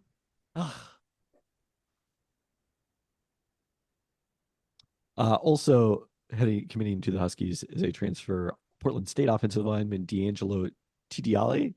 The Auburn native played at Eastside Catholic. There we go. alma mater of Mrs. Fantasy Genius, started 18 games at left guard his first 2 seasons as a Viking, then 9 at center last year, as well as 1 at left tackle. So we'll see where on the UW offensive line he ends up. But obviously, a position of need for the Huskies after a number of defections via transfer. They've got very limited numbers in terms of scholarship players practicing on the offensive line right now. So a chance for TTLE to play a lot as he finishes his career back home. Safety Vincent Holmes Jr. withdrew his notification of transfer, returned to practice. So a reminder that just because of the fact that you have your name in the transfer portal does not mean you have to transfer. But cornerback Devon Banks submitted a notification of transfer. This is a little bit of a bummer to me. Banks had 4 passes defensed in the season opener against Boise State. Was most extensive action as a third-year sophomore, but then suffered a season-ending upper body injury that required surgery in Game 2 against Tulsa, and lost his opportunity, I think, to play a lot last season. It now looks like a deep spot for the Huskies at corner with Elijah Jackson, Thaddeus Dixon, and newcomer Ephesians Prysock all experienced at that spot. Have we heard anything about Parker Brailsford? He's officially in the transfer portal now? I have not heard anything about Parker Brailsford. I Googled his name, and there's a YouTube video that says, oh, no, that was James Brockermeyer, a different offensive lineman for Alabama. So we haven't heard anything about Parker Brailsford in a while. I feel like the longer that we don't hear anything is probably not a good sign for him transferring back. I suppose so. Yeah. Kellen DeBoer didn't say anything about him transferring when they played their spring game. So yeah, I don't see anything as yet. Well, great. Everything's bad. Well, that's only until we get to the NFL draft and draft Michael Penix Jr. It's so funny. We would be excited if they drafted Michael Penix Jr., but it would also be like, you sure about that? Oh, are you? Look, Peltoncast golden rule here. Do you know how quickly you would talk yourself into the Seahawks drafting Michael Penix Jr.? I'm not saying that I wouldn't. It's just I know that it won't happen, so you can't really go down that road. But like, not super convinced that Michael Penix Jr. is going to be a great NFL quarterback. I don't anticipate an emergency podcast if the Seahawks end up drafting Michael Penix Jr. We're going to convene one. We're going to find a way to wake up Ben Baldwin and make him podcast with us. You said you don't foresee one? No. If they draft Michael Penix? No, I'm saying if they draft Michael Penix Jr., that's the scenario where there would be an emergency pod. Is there anybody else? Does anybody else warrant an emergency pod? They traded up for Rome Odunze? Oh. I don't know that I'm advising that as much as I would be excited about it. I was wondering if Brock Bowers, because who are the other tight ends on the roster? It's Noah Fant, and they signed one tight end, right? Pharaoh Brown, I want to say. I have this in the notes. I shouldn't be speculating. Yes, yeah, Pharaoh Brown. Yeah. Okay. They're not. They're probably mostly fine at tight end, but I think that's one of those places you need to draft somebody for depth at some point in the draft. But if Brock Bowers was there at 15 and it was like the Colts are at 15, it was like the Colts might take him. Do you think I just don't think the Seahawks are even care about Brock Bowers. I think they would take him if he's out there. I mean, yeah, if it was like a 6th round pick to move up one spot to get him, I suppose. ESPN it wouldn't cost a 6th round pick to go up one spot. I think it still costs more than that. Maybe a 4th. Okay, I don't know. I mean, maybe, but less than 10% chances he's still out there at pick 15. What are some percent chances of players who are in that range? Where is this listed? Is this on Insider? Or? No, it's ESPNanalytics.com. It's on the same page as the draft simulator, which I assume you've played. You just got to click back and forth between them. NFL Draft Predictor? Yes. So you can sort of tell from the order of the odds that they'll be around at that point. Pretty much everyone we've talked about other than, I guess, Terry and Arnold, not that likely to be out there at 16. Really? I think it's about Dallas, 40%. Dallas Turner is like a 0% Yeah, chance. yeah. Basically. Dallas Turner would be the one who's very likely to go ahead. And other than that, everyone's got, at least a decent chance of being out there.